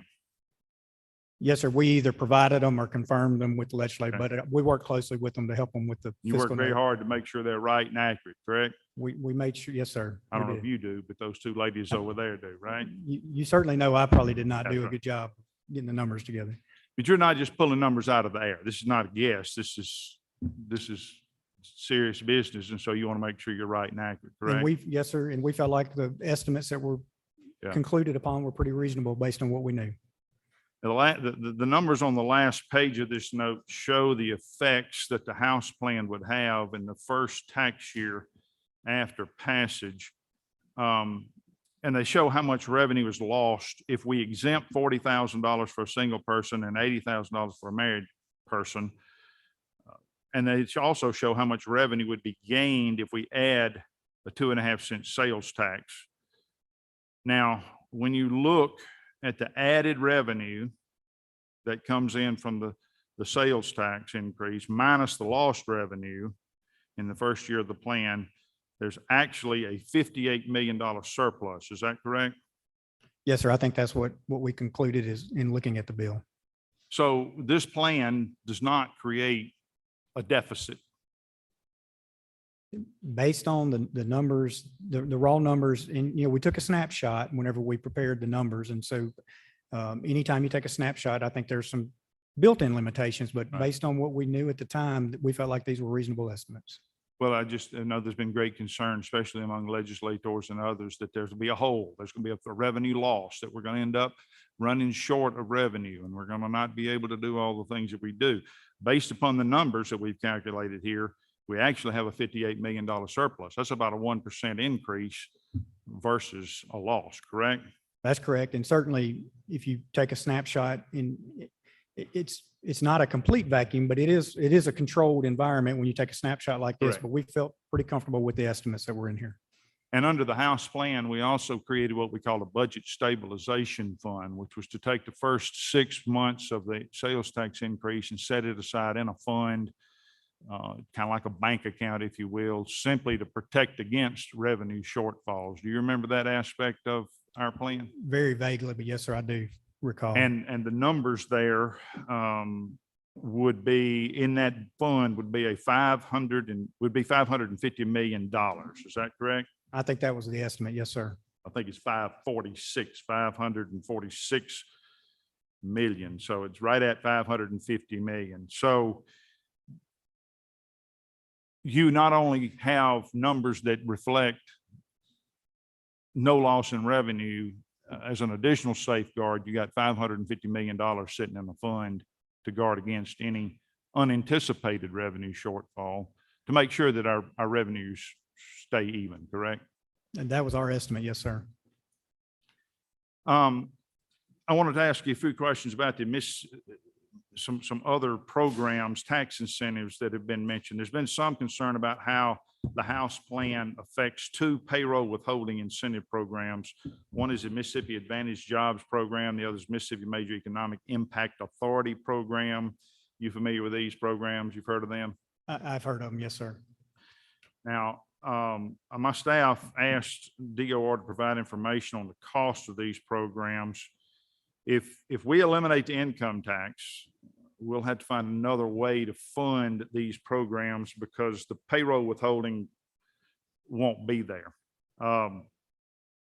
Those two incentive programs cost the state about $24 million a year. Is that correct?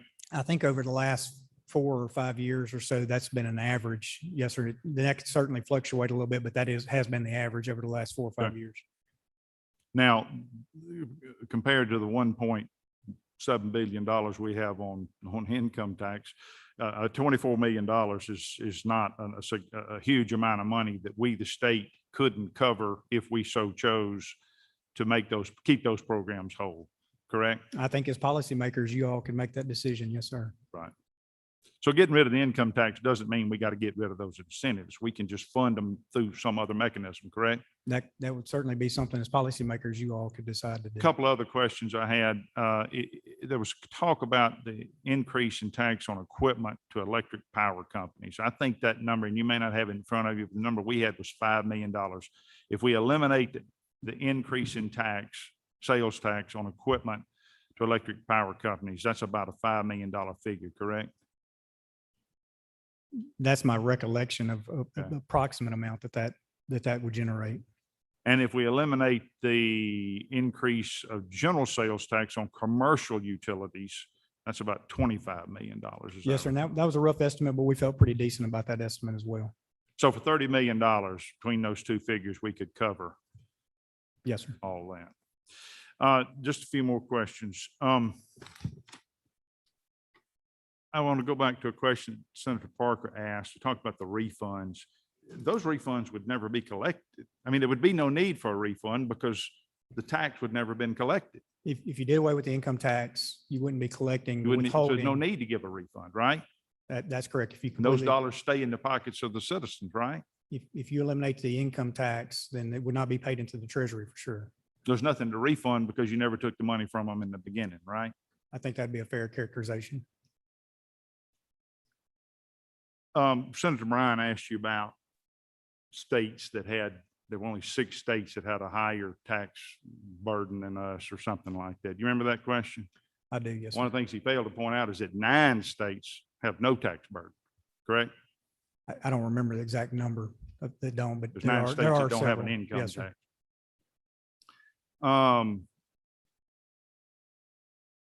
The 2.5 cents, I know I was looking at that chart from the Tax Foundation. It showed that our surrounding states have a 9.5 cent sales tax, or combined sales tax. Ours is only at 7.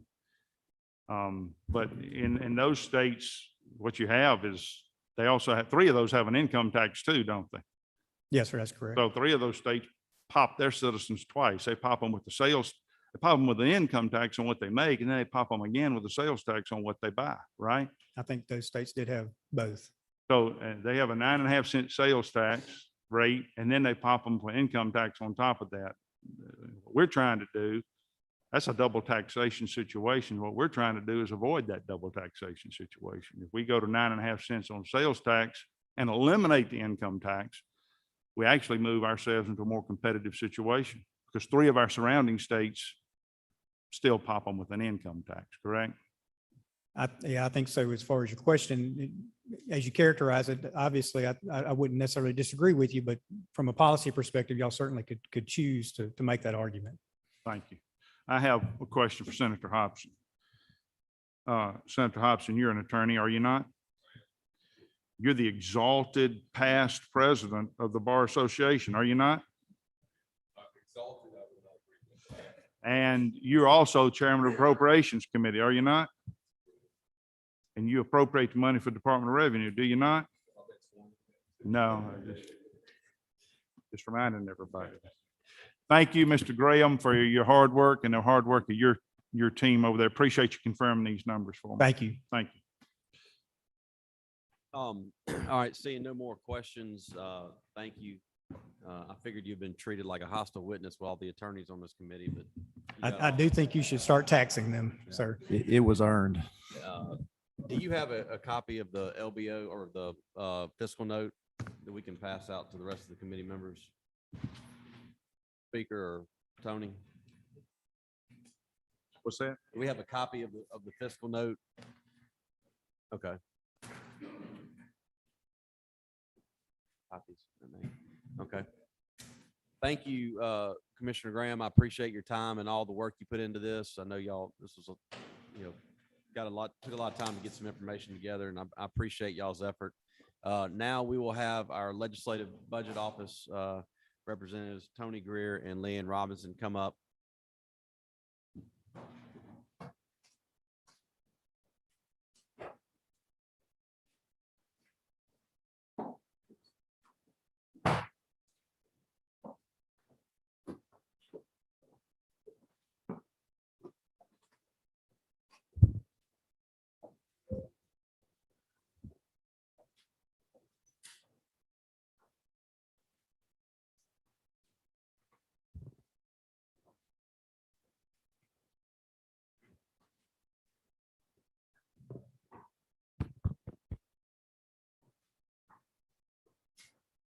Tony, we're going to give about 5 minutes for everybody to take a quick recess real quick before you start. So we'll have about a 5-minute recess before we begin.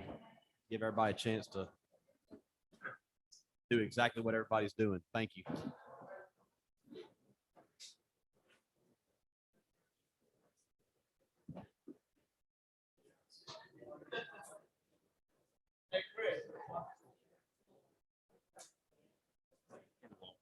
Test one. Test 1, 2. Test.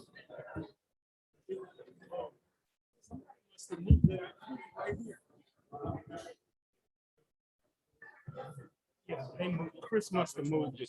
Yeah. Forward and back? Yeah, just forward and back. Okay. And then the arrow doesn't work because this screen, it only works on those matted projector things. So you can't do the laser pointer, but you can go forwards and backwards. All right, that's correct. Right there, Okay. forward and back, that's all I need. Yeah, and you can just set it right there. All right. Okay.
Yeah.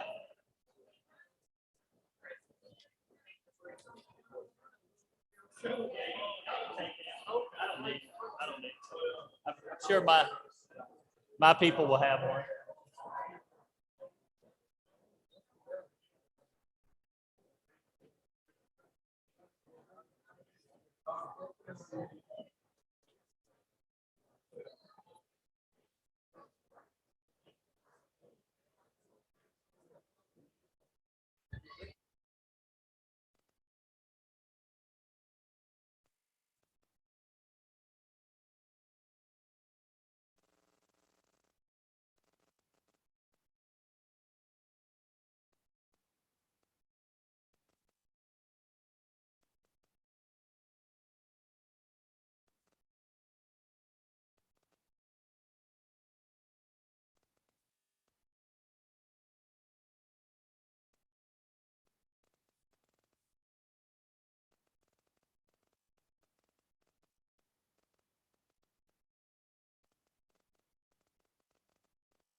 All right, if we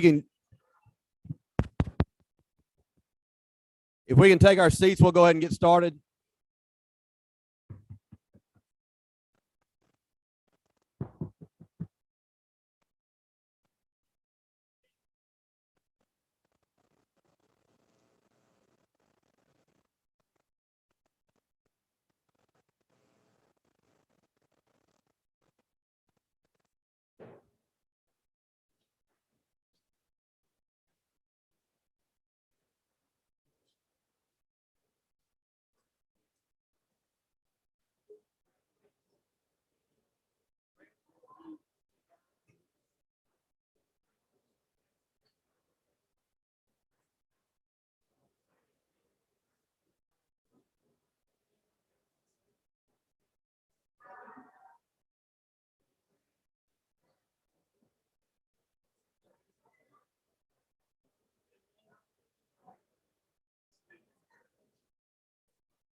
Yeah, I did. I just saw it.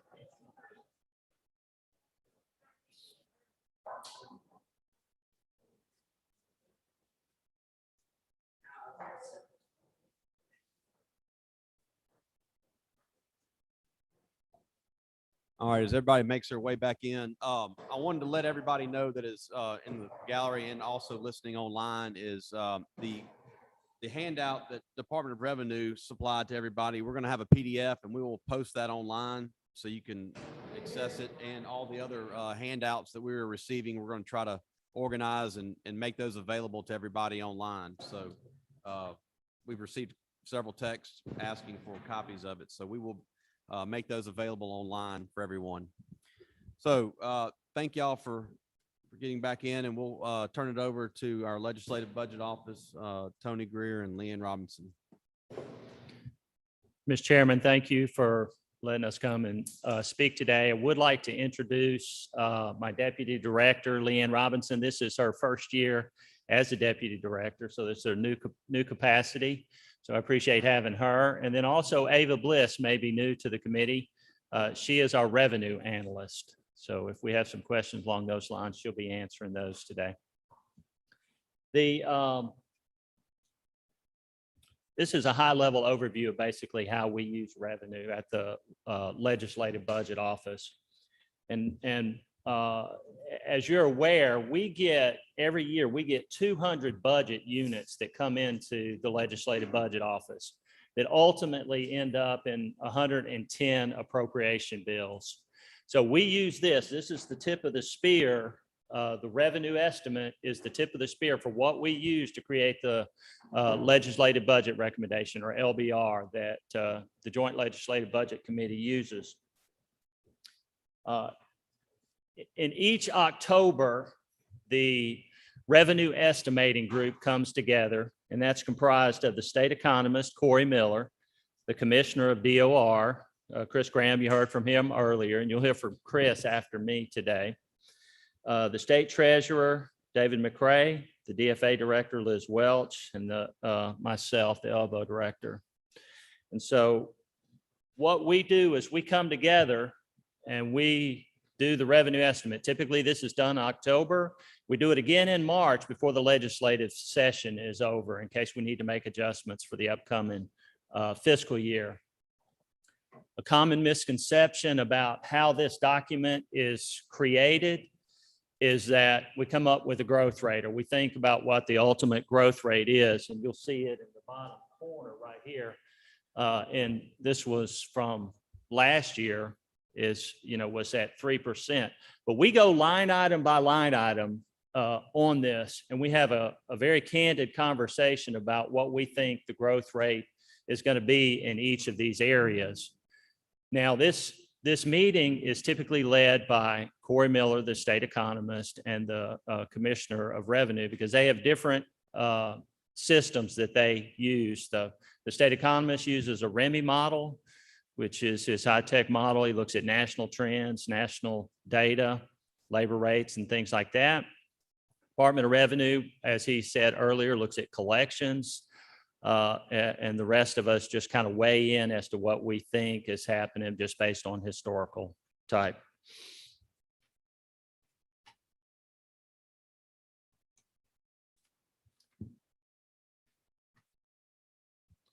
Again, we use this to calculate the LBR, and we're about to go through that process. So this is not current, obviously, for the one in October.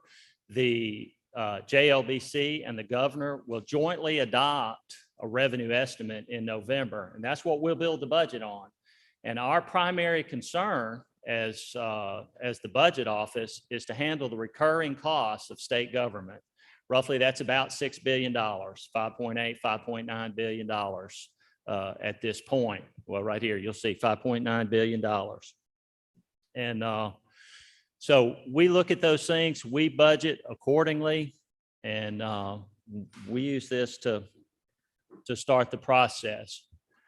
This is the statement one in the LBR. This is what rolls the general fund forward. We take the number from the revenue estimate, we put it in right here.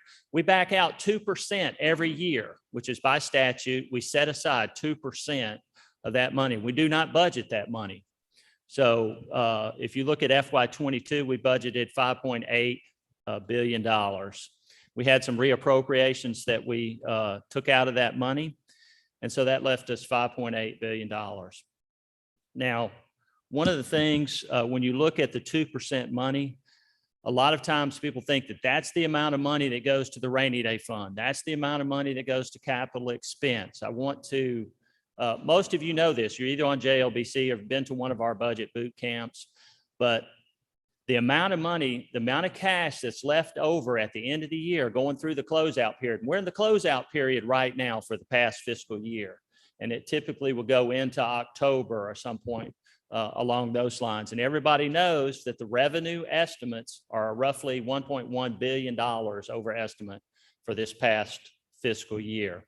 So what you'll see is, just if you look in the past year, you'll see we'll transfer a little bit of money to the municipal aid fund. It's only $750,000.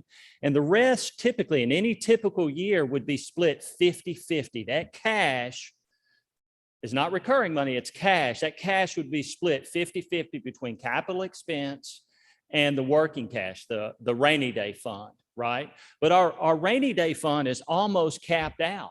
It's capped out at $550 million. I fully expect that we'll put another 30 million in that to bring it up to 10% based on the Fortify Act over this next little bit of next effort. But that's going to leave us $1 billion that we push into the capital expense fund, which is in our mind, and I believe in yours as well, it's just one-time money. It's cash to be used for one-time type expenses.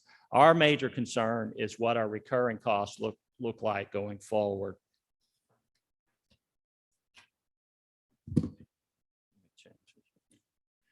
This is, again, it's the commissioner talked about this earlier. It's just a breakdown of the revenues, kind of where they are. You can see 38% is sales tax, 32% roughly is individual income tax, and the other minor type taxes are there shown as well.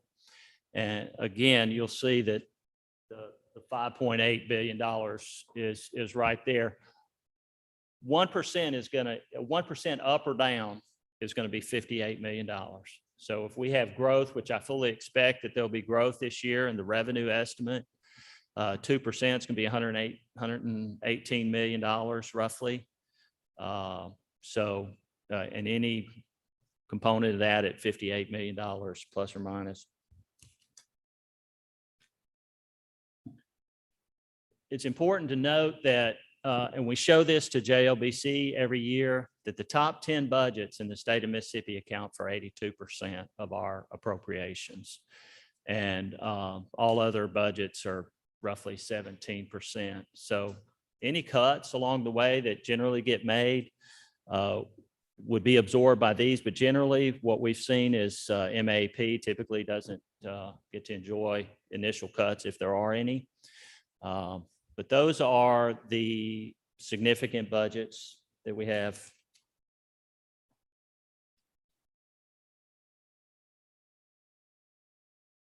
And that would be it for that. But I would like to say also that given last year's situation, it was very difficult, obviously, to anticipate what the revenue estimate would be for this past fiscal year. We talked about that at length. I think the initial estimate was that we were going to be down $1 billion. So we've gone the opposite direction, $1 billion. We roughly had a $2 billion swing. I think the commissioner may have alluded to that, or somebody asked a question about that earlier, that we could not have anticipated how much federal money was going to be pumped into our system. And again, talking about the federal money and the number of jobs and the amount of material and stuff that's going to be purchased in this upcoming year, we've got $1.8 billion in additional federal money that's coming to the state. We've got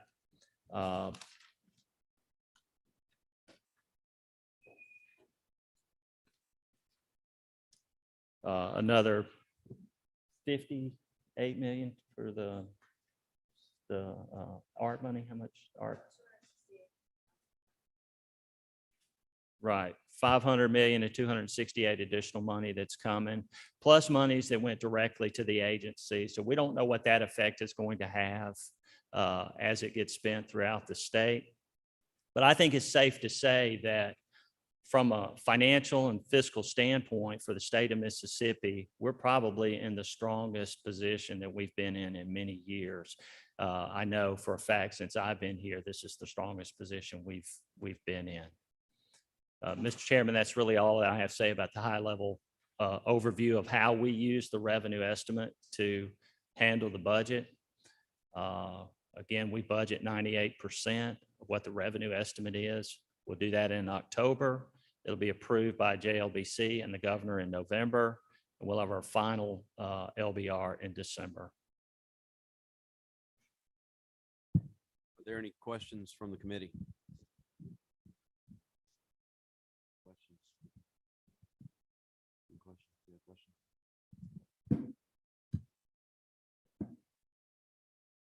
Senator Parker. I'll try this microphone again here. I want to get back to what you opened with on the 2% set aside and the fact that the rainy day fund is essentially going to be completely filled, in your opinion, very soon.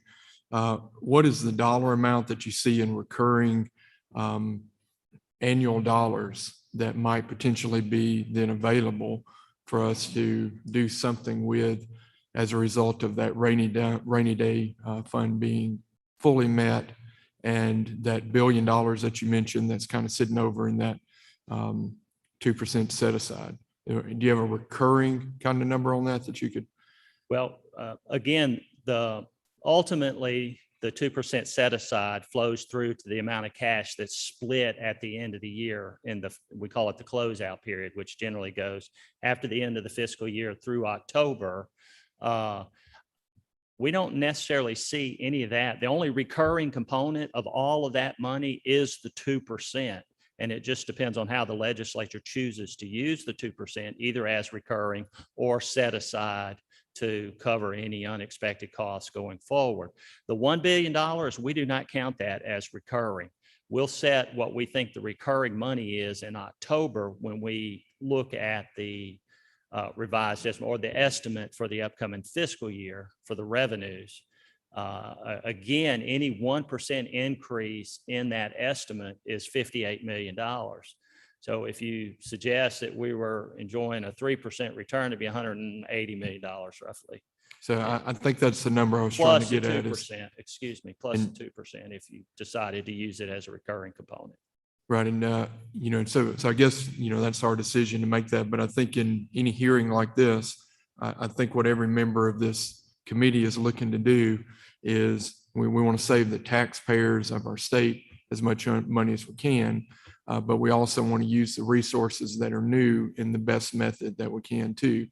So you have about an estimate of about $158 million right there that could be used in any calculation we're making to make that best decision. The 2% set aside would be 118 million, and then any increase in the revenue estimate would also go towards recurring costs. With each 1% being about 58 58 million. million, yes, sir. Okay, thank you. Senator Horn. Thank you, Mr. Chairman. Tony, I hear, and I think it's great that we've got such a robust surplus in our budget right now, in excess of $1 billion. But where I am, I'm a little concerned about a lot of underfunded or unfunded issues that we're facing with right now. We have a federal judge who has the community-based mental health program under review with the special master. We're about to establish a monitor for that program. Do we have any idea, dollar-wise, what it's going to take to get out from under the Department of Justice thumb as it relates to putting more money towards community-based mental health services? I understand that we put in maybe 100 beds when the special master is telling us we need 2,000 beds. Have you seen any figures about what we might need to come up with to fix that problem? I don't have that right off. Do you have anything in your hip pocket, Lena? So we've been working with the Department of Mental Health to come up with those numbers, but until we get the exact, we're working with them on their forensics unit to pull that up. And then they also have some federal dollars that they're opening up some additional beds for right now, but we can get you an exact number for that. I'd appreciate that. In addition, some facts I saw recently indicate that we're about $400 million underfunded on the MAE program. Would you agree with that number? Yes. With the new calculation, yes, sir. I think it's 409 is the amount. Okay. And a couple of years ago, Mississippi Economic Council estimated that we needed an additional $350 million to fully fund the maintenance and operation fully of our infrastructure program. Would you agree with that? I can't comment. I looked at some numbers for deficient bridges and some other than that, and it was a little bit more significant than that. But yes, sir, that is probably a good estimate. Okay, and we know that we have a public employee retirement system that's in trouble. There's some talk about employer increases to. They just had a board meeting, Senator. And I'm sorry. The board just met, PERS board just met, and they chose not to increase the rate. But would you agree that the PERS system has been struggling with an unfunded liability? I think like any of the retirement type plans, state retirement type plan, they do have their challenges, but keep in mind ours just enjoyed a 30+% return this past year. So they're fairly strong, or at least they have some breathing room in their in the system. And as we went into the pandemic at the beginning of calendar year 2020, there was a whole lot of talk about our correction system being in trouble, and the possibility that the federal government may wind up coming in and taking over our system if we didn't make certain improvements. And to my recollection, we've not made any substantial improvements to our correction system since that time. Would you agree with that? So in meeting with the Department of Corrections, they've been doing a lot of things internally, and they're actually going to start moving some prisoners out into some private prisons that they're going to take over. So they're really looking towards staffing the facilities that they can get staffed to. So Marshall County and then Walnut Grove, they've been doing some internal shifting of funds in their agency in order to do some of those things. They've been having there's been select committees talking about reentry programs and other programs to go around the state. So their request coming forward is for some additional things like that. But yes, sir, the DOJ and the other lawsuits is a concern that I think most of the legislature has had. Leanne, I don't want to interrupt, but could y'all make sure y'all speak into the mic so the people online can hear what everybody's saying, please? Thank you. Sorry, I'm so loud. I just assume everybody can hear me. Well, and would you agree that given the fact that the federal government and our Department of Justice is looking at that at some point we may have to spend some money? Yes, sir, absolutely. Thank you very much. Thank you, Representative Johnson.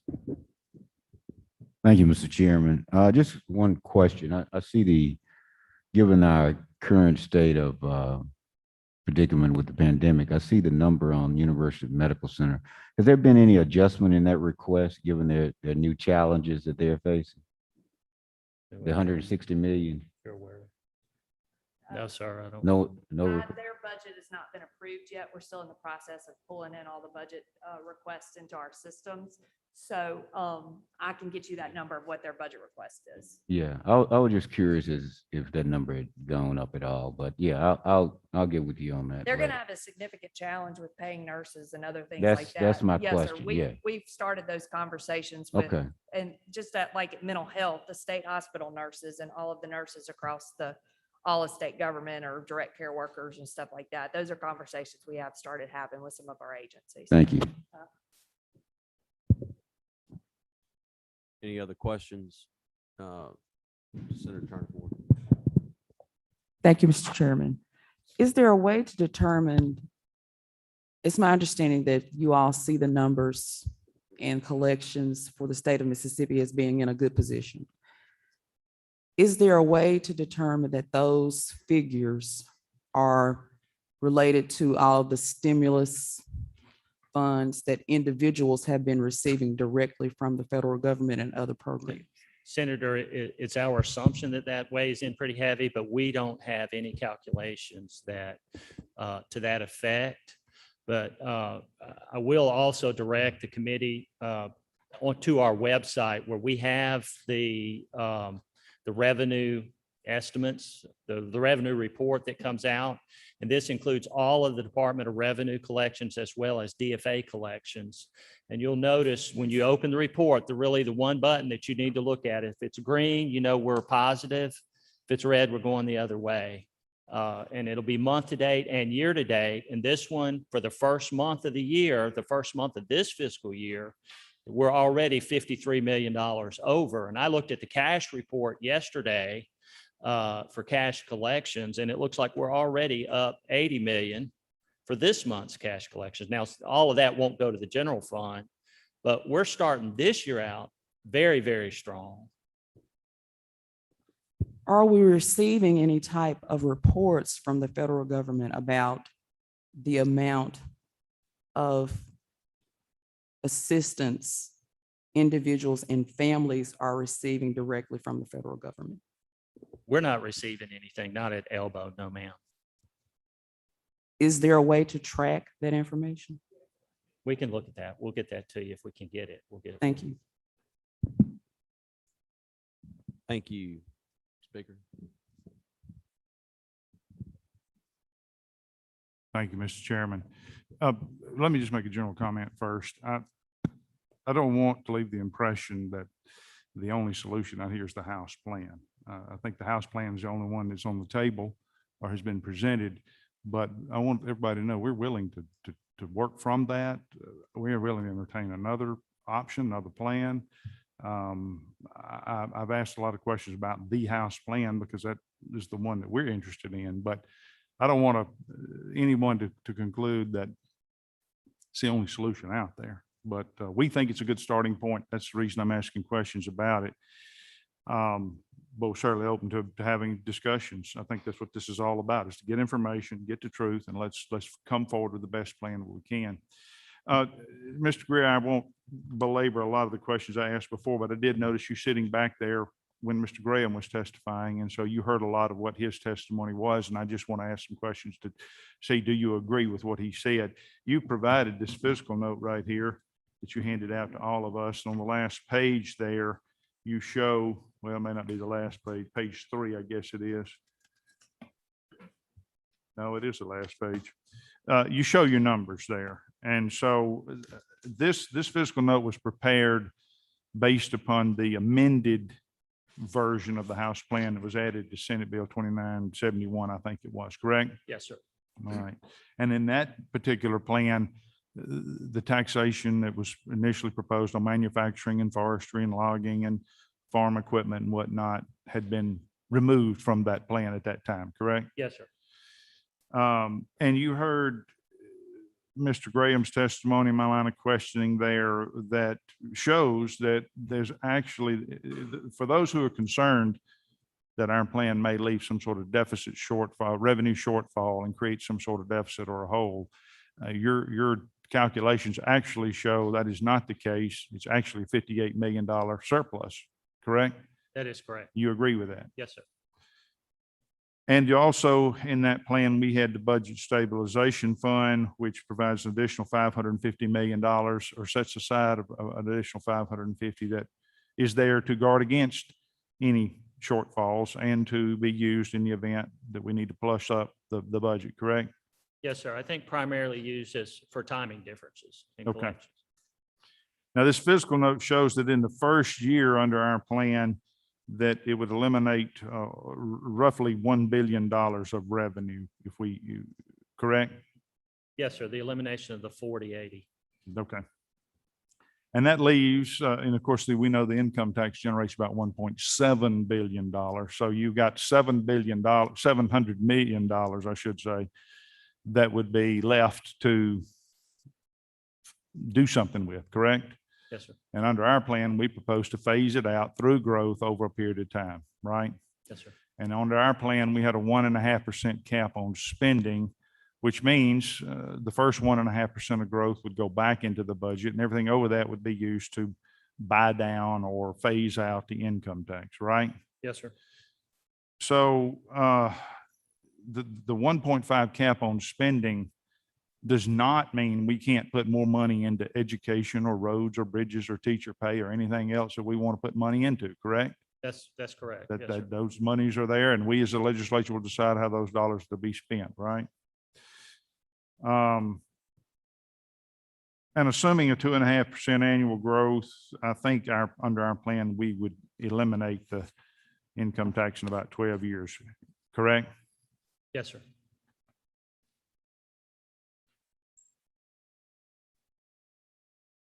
So I've heard this characterized as a tax swap. And in reality, it's really not a tax swap. It's not fair to characterize it as a tax swap, is it? Because that $740 million is going to be a cut over a period of 12 years, right? We're actually decreasing the amount that we're spending on government by $740 million, correct? Over time, yes, sir. Over time, that's right. So to say it's a tax swap is really not a fair characterization, not even an accurate characterization, is it? It's actually a tax cut, correct? A tax cut, yes, sir. And of your knowledge, based on tax cuts in the state of Mississippi, has there ever been a larger tax cut for the citizens of the state than $740 million? Not that I'm aware of, sir. Thank you. That's all I have. Thank you. Tony, if you could, we just got a handout of the executive, I guess the fiscal note that you prepared that the speaker just spoke of.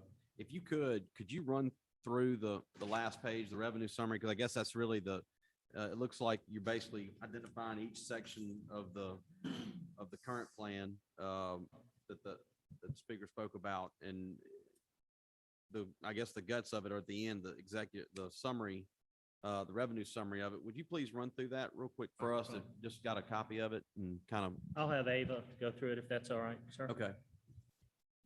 The source numbers are from DOR that we had previously discussed. And then down here at the bottom where the diversions are, the larger difference in those two is from calendar year and fiscal year. They're comparing to get them equal. We had to bring in from FY '23 to make calendar year to calendar year match. But it just shows that this 58 million would go into that budget stabilization to create the timing differences. It would cover this timing difference from the tax collections. But Well, I guess start at the source. Basically Sources. what we're saying is you're in this fiscal note you did, you're saying that the income tax reduction, the 4080 is going to cost $1,067,000,000. Is that yes, sir. correct? All right. The sales tax, use tax, 2.5% increase is going to generate $1,444,000. Yes, sir. Yes, sir. Grocery tax reduction of 2.5%. That's what the actual decrease in revenue is. Yes, sir. Okay. Various sales and use tax, 2.5% increase. Are those other items that were outside just the general sales tax? Yes, sir. That's going to generate 172 million. And tobacco increase is 92 million. Yes, sir. So that is the cash flow summary of the plan as it currently sits. And then down below you have diversions. This deals with the fact that it starts in July and the tax cuts won't happen until fine. So you got 6 months, which is what they spoke of with the budget stabilization fund. So that's going to bring in $546 million, correct? Yes, sir. Is that correct? Okay. And then looks like below you have the decrease for the income tax, the 4080 elimination. You have the sales tax and use tax increase, the grocery tax reduction of 136. So is this, do y'all believe that this is an accurate fiscal note? And this is the, Yes, sir. We verified these numbers with DOR. okay. Are there, let me ask you this, in the bill, if I'm not mistaken, it makes cities whole, correct? Correct. Is that number accounted for in here? Yes, sir. That is the 141.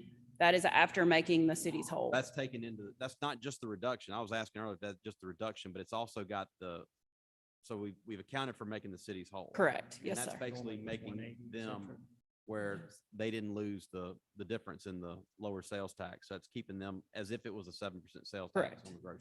Correct. Yes, Okay. sir. All right.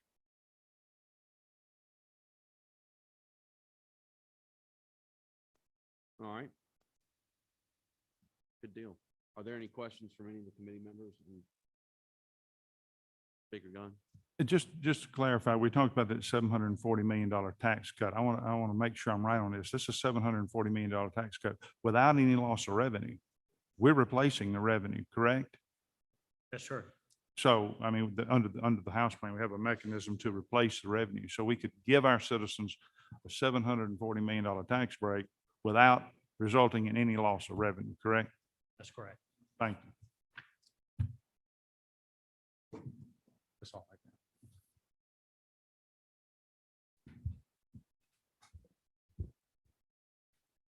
Thank you. All right, next we will have our state economist,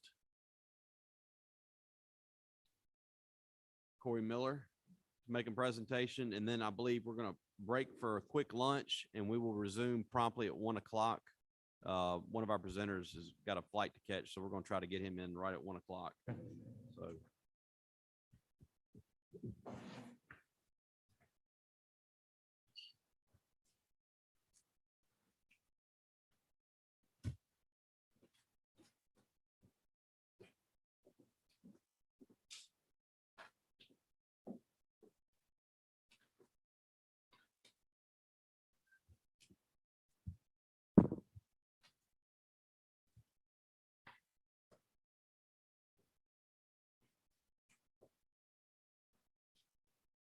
Thank you, Mr. Miller, for being here.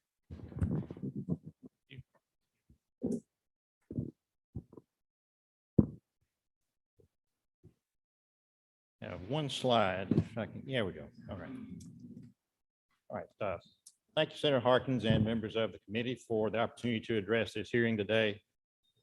I will discuss economists' views of state fiscal policy, specifically tax policy, the role the University Research Center can play in the analysis of current and proposed tax policy in Mississippi, and then I will conclude with a brief overview of the state's economy. This first slide lists what economists generally agree are principles of sound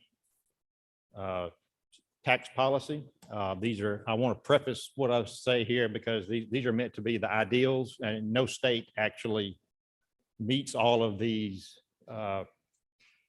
principles or criteria with their state tax policy, but I think they serve as good reference points. So like much of economic policy, what constitutes quote unquote good tax policy often is in the eye of the beholder. Views on fiscal and state tax policy will vary from person to person, and my role as state economist is not to advocate a particular stance. However, through decades of research and analysis, as I mentioned, economists as a profession have developed a set of concepts they generally consider the basis for sound tax policy at the state level. Author David Bernori has condensed these ideas for state tax policy into 5 basic principles, which are listed on the slide: raising adequate revenue, neutrality, fairness, ease of administration and compliance, and accountability. And I will briefly discuss each of these. Obviously, raising adequate revenue is the most central function of any tax system. However, again, what characterizes revenue as adequate? The short answer is enough to meet the public services demanded by the citizens of the state. And the longer answer to that question is much more complicated and non-trivial, as Mississippi has a lot of needs. And of course, that's what the elected representatives are to prioritize. But underlying the principle of raising adequate revenue are the characteristics of sufficiency, stability, and certainty. Sufficiency and stability mean this tax system is adaptable to changing economic conditions and consistently collects the desired revenues. Certainty means that changes to the tax system are infrequent and they do not unsettle economic decisions. Now, second point, the neutrality of a tax means the degree to which the tax disrupts the free market. All taxes cause distortions, and the goal of sound policy is to minimize these distortions. For many years, the consensus among policymakers has been the best way to achieve neutrality in taxation is a broad base and low rates. That also means limited exemptions, deductions, and credits. While fairness in taxation may sound like a loaded term, it essentially consists of 2 concepts.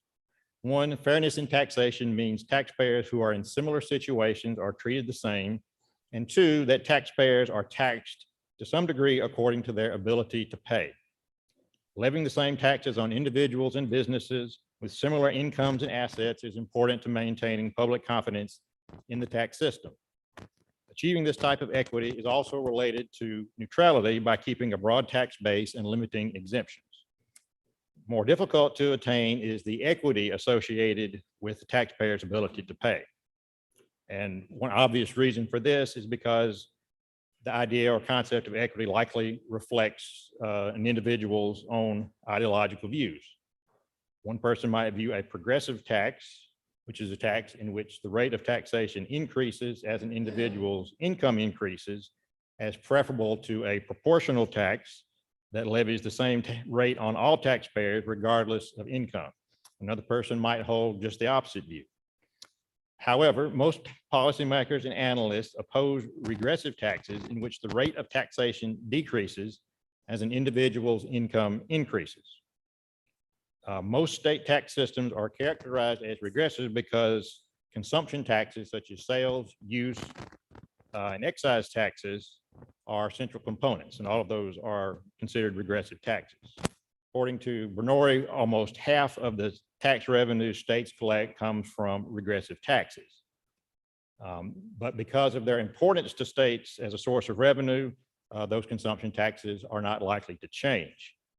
However, the individual income tax in most states is at least slightly progressive, which tends to reduce some of the regressivity of the overall state tax system.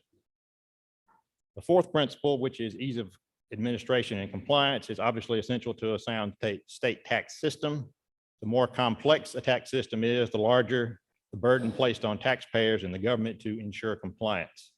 If taxpayers spend more time and effort trying to figure out how to meet tax requirements, they become less likely to pay the taxes they owe, and governments will spend more time and effort in attempts to collect these taxes. Most state tax systems perform well in terms of administration and compliance, as the collection of state sales taxes and personal income taxes occurs relatively close to the source.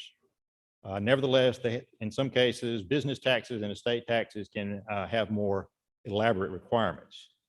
Finally, the last principle, which is accountability, means the state must not only be able to enforce the existing tax code, but also create new tax legislation in a visible public manner.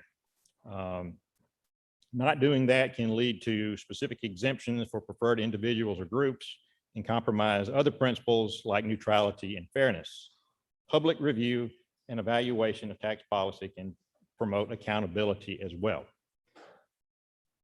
I would also like to briefly discuss the body of research produced by economists on the relationship between state fiscal policy and state economies, and the research specific to Mississippi conducted by the University Research Center. The findings of studies that evaluate the effects of various state taxes on economic growth and development have produced a variety of results, and these results are often found to be inconsistent over different time periods. In my view, this lack of consensus among researchers on the effects of state tax systems on regional economies points to the limits of fiscal policy at a state level. It's also in line with the findings of research by URC, which is that changes to state taxes in Mississippi are likely to have marginal effects on economic growth, employment, and population. While the structure of the changes will determine the welfare effects of tax reforms on any particular income group, the overall effects to the state economy nevertheless likely will be very modest. Economists have reached broad determinations about what affects state economies. A 2014 study by Soledad Ortiz-Priaman and Kenneth Meyer concludes that the national economy is the single most important influence on the economic environment of a state. I believe this conclusion is particularly true for a state like Mississippi with a relatively small economy. Priaman and Meyer note that intrinsic factors that significantly affect the economy of a state include the education level of the population, the price of land, and the price of energy, and that state policymakers can do little to directly influence those factors. Their study, as well as others, suggests state spending on elementary education, secondary education, and higher education, as well as infrastructure, can promote economic growth over the long term. In terms of analysis, URC stands ready to evaluate the fiscal and economic impacts of proposals or bills introduced to the legislature that affect Mississippi's tax code.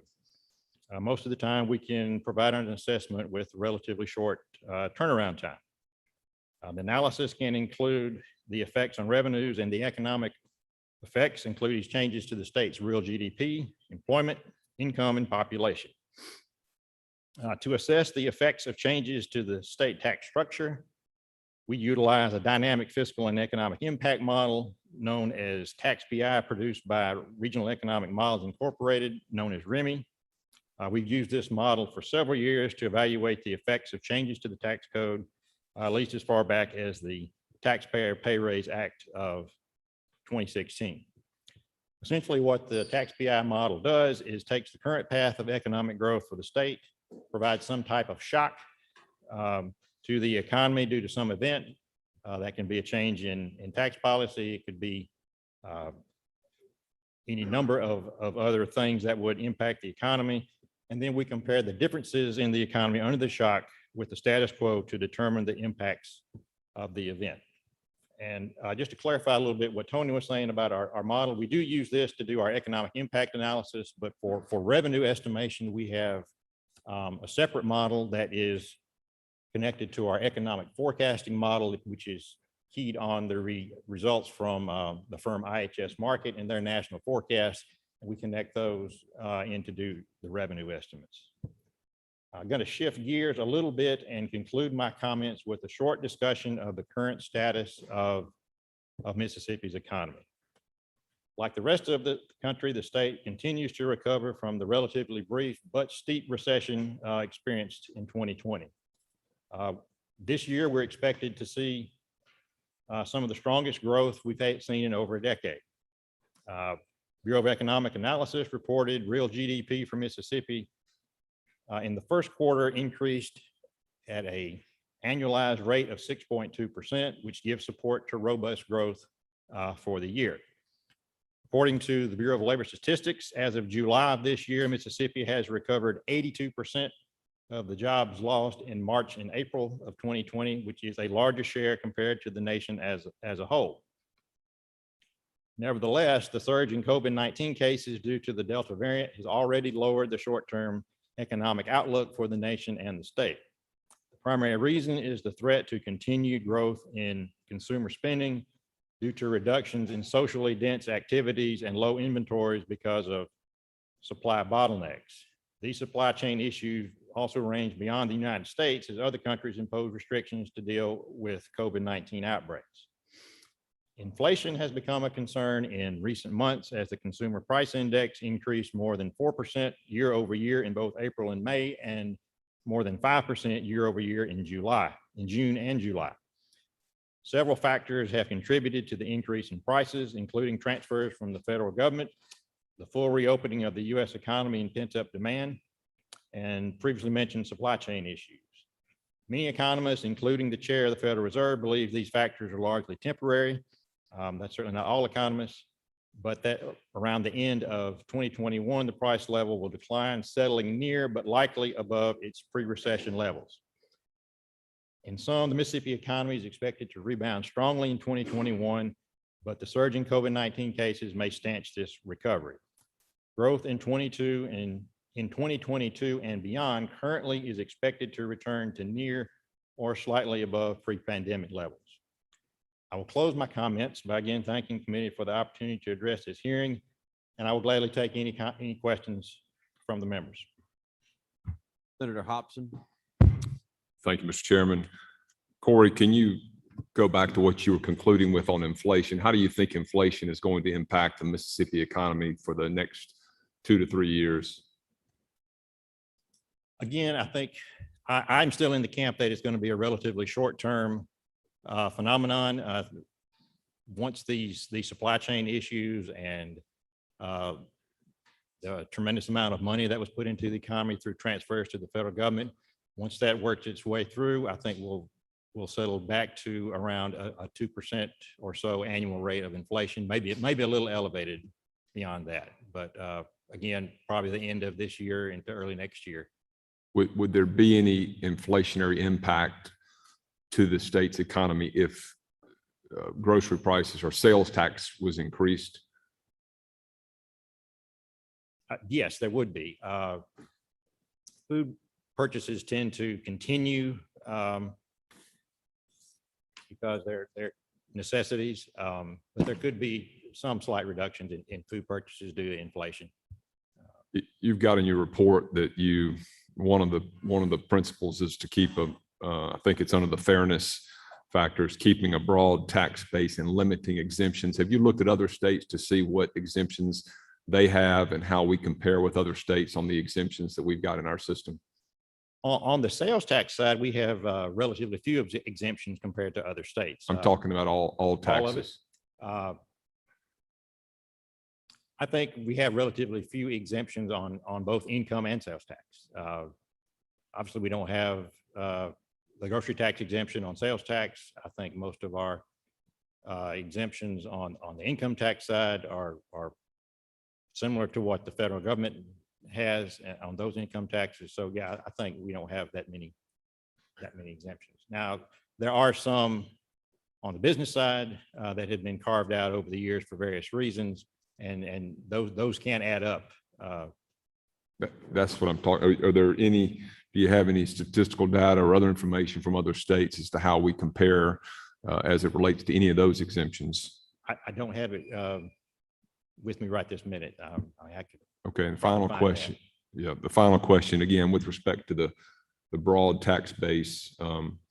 I recall when the pandemic hit last year and when we had the economic crisis within the state, and I guess the rest of the country was having this, that some states fared better than others based on what your tax base was. And I know this may be a question you can't answer, because if you had a broader tax base, you're probably going to absorb some of the losses that would occur, but you may not gain as much in the more prosperous times. Is there any principle that you look at as an economist as to how to balance the broader tax base versus a more siloed tax base that would help or hurt a state? I feel like in 2020, we were probably helped because there was a shift from, we had a trend in our economy spending more on services. The pandemic tends to limit that. People go back to spending more on goods. And that probably helped Mississippi's economy in that sense, because we tend to be have more industries involved in goods than we do services, more people involved in production of goods and moving goods than we do in the service sector. So we probably actually benefited in that respect. Thank you, Corey. Thank you, Mr. Chairman. Senator Bryan.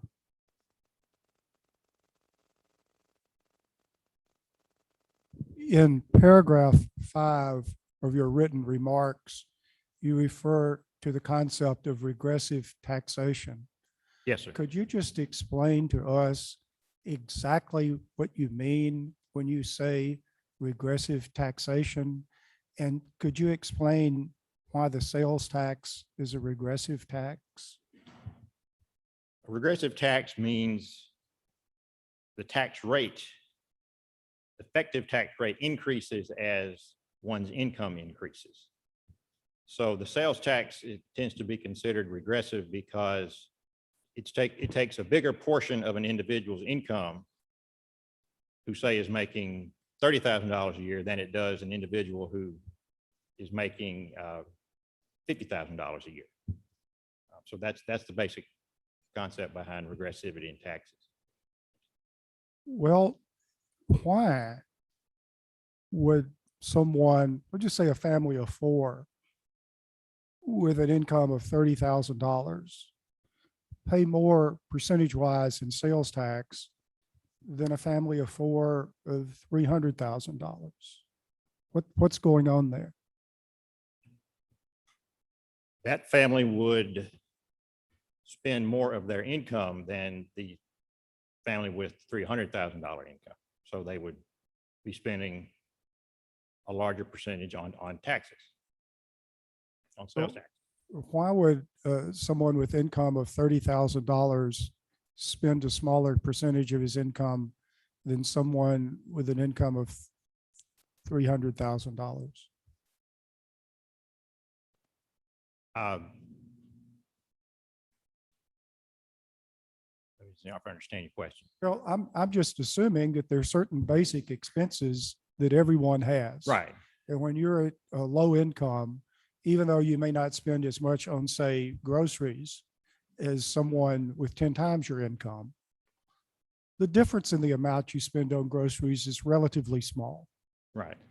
And the same thing is true with clothing and transportation and on, that certainly as income goes up, there is an increase in spending, but nowhere near enough to keep up, so that potentially at income of $30,000, you could be saying, and I'm just making these figures up, right, you could be paying 4% of your income in sales tax, whereas at $300,000, you might be spending 2% of your income on sales tax, and at $3 million, you might not even be spending 1% of your income on paying sales tax.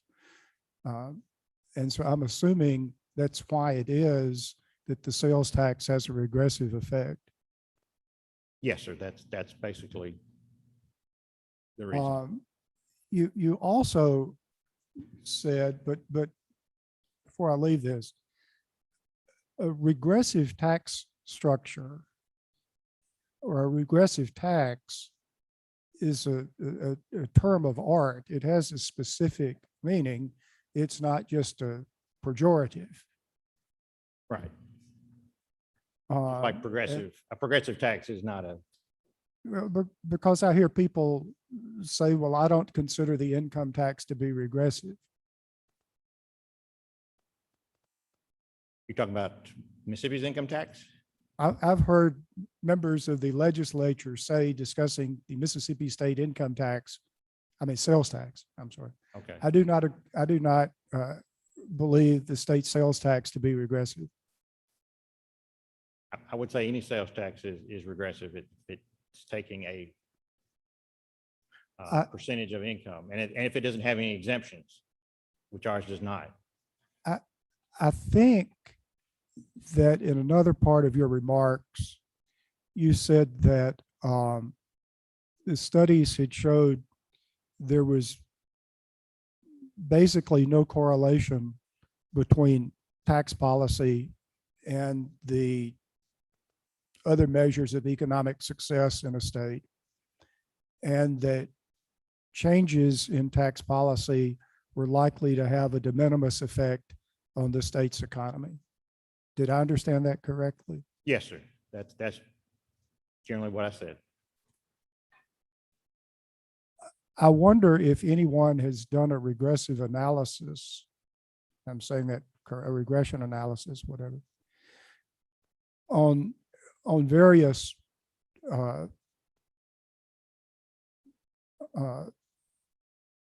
inputs, or again, whatever the term is, to see what matters correlate most closely with a booming economy in a state. It seems to me that you could pump in every type of data you could imagine, education. Yes, sir. There are studies like that, and I can't recall any off the top of my head. Highways, But number of yes, those manufacturing. factors related to human capital in particular can have a lot to do with it. Infrastructure, as you mentioned, can have a lot to do with it. But I think in most studies I think it's because at the state level, the burdens of the income tax and the sales tax are relatively small in most states. You have some exceptions like California, for example. So when you make changes to those, the impacts to the overall economy are not that great. Now, that's not looking at how an individual person's welfare is affected. We haven't really looked at that. We've looked at the fiscal and the economic impacts of changes to income taxes. How much better off is one person made by a particular change in the tax, and is someone else made worse off by a change in the tax? We haven't really delved into that, but yes. If Mississippi were to eliminate its state income tax, what impact would that have on our economy?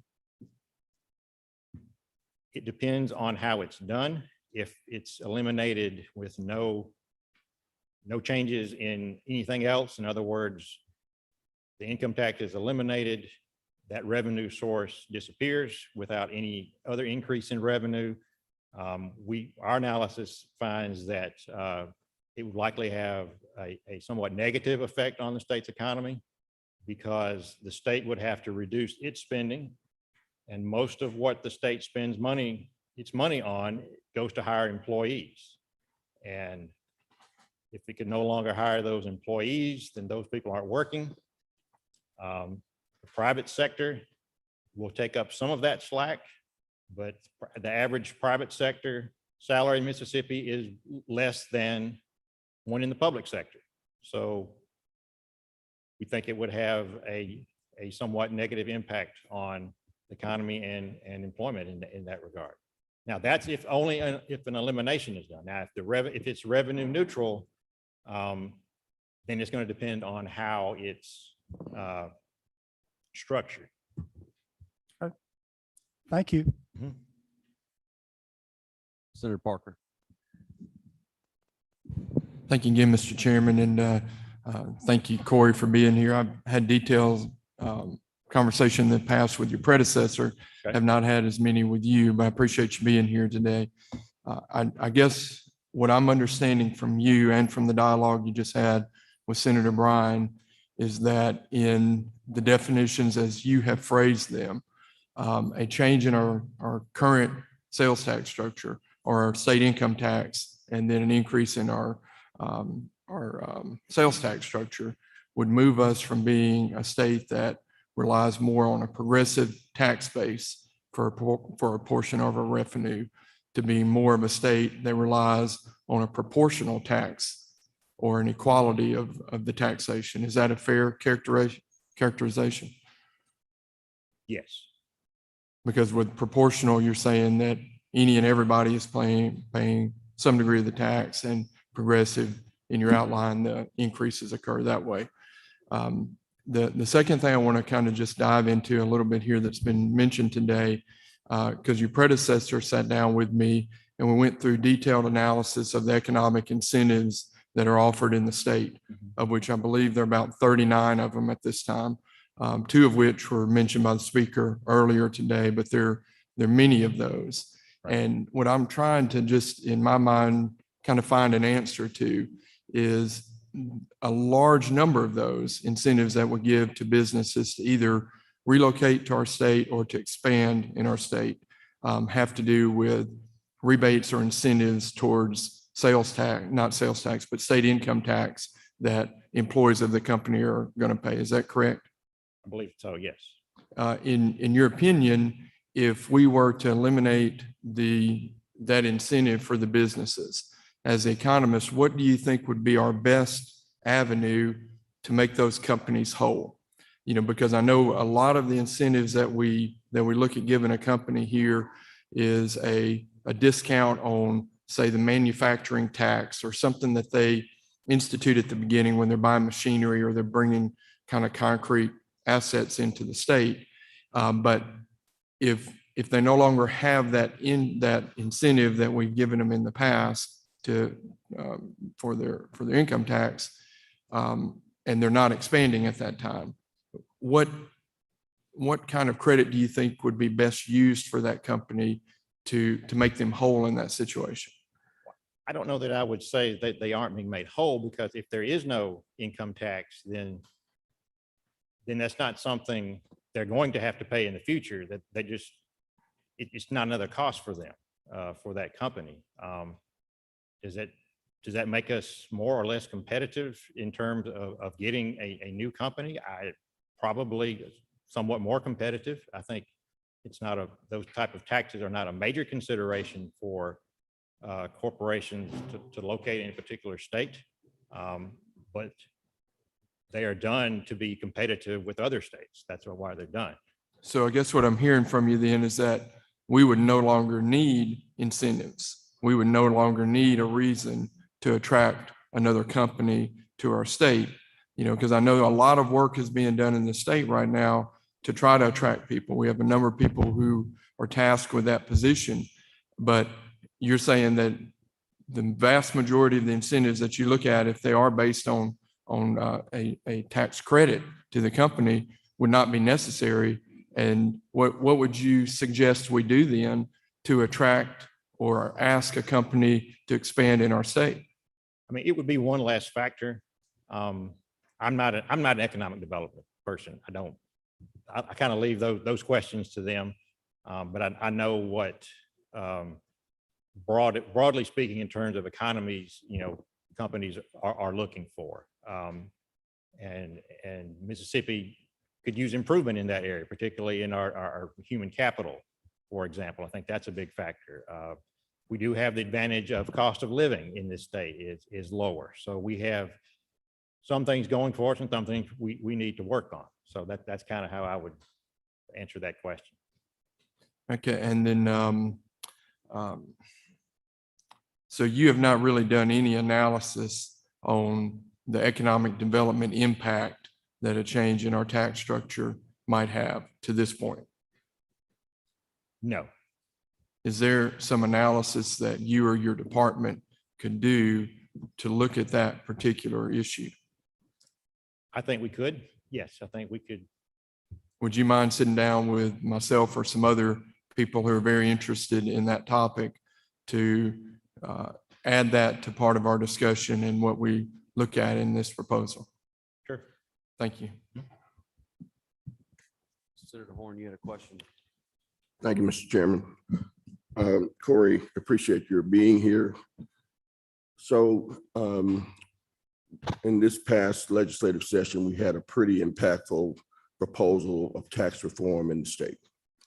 And in your third paragraph from the end, you indicate that the Urban Research Center, University Research Center stands ready to do analyses of fiscal and economic impacts of proposals or bills introduced to the legislature. Yes, sir. Have you done such an analysis on any of the legislation that was proposed over the last few months? Yes, sir. We did look at the House plan as it was originally passed. Okay, and did you look at it in regard to the 5 principles that you mentioned of raising adequate revenue, neutrality, fairness, ease of administration and compliance, and accountability? We did not look at all of those. No, sir. We mostly looked at because of our time constraints, we looked at mostly the fiscal and the economic impacts of it. Okay. So if a member of the legislature wanted you as the URC to look at and make recommendations regarding how we can address those 5 principles and also grow the state's economy, you'd be willing and able to do that. Is that correct? Yes, sir. To some extent, we can do that. Thank you, Mr. Chairman. In the interest of time, we've got a presenter who's got to catch a flight after lunch. Corey, would you be able to hang around later today and because there are a few other members that have questions. Okay. And if that's okay, if you don't mind. Yeah, I come back. If you could do that. And then what we'll do is we'll break right now for lunch and we'll start back up right at 1 o'clock and continue on with our presentation. Thank you, Corey.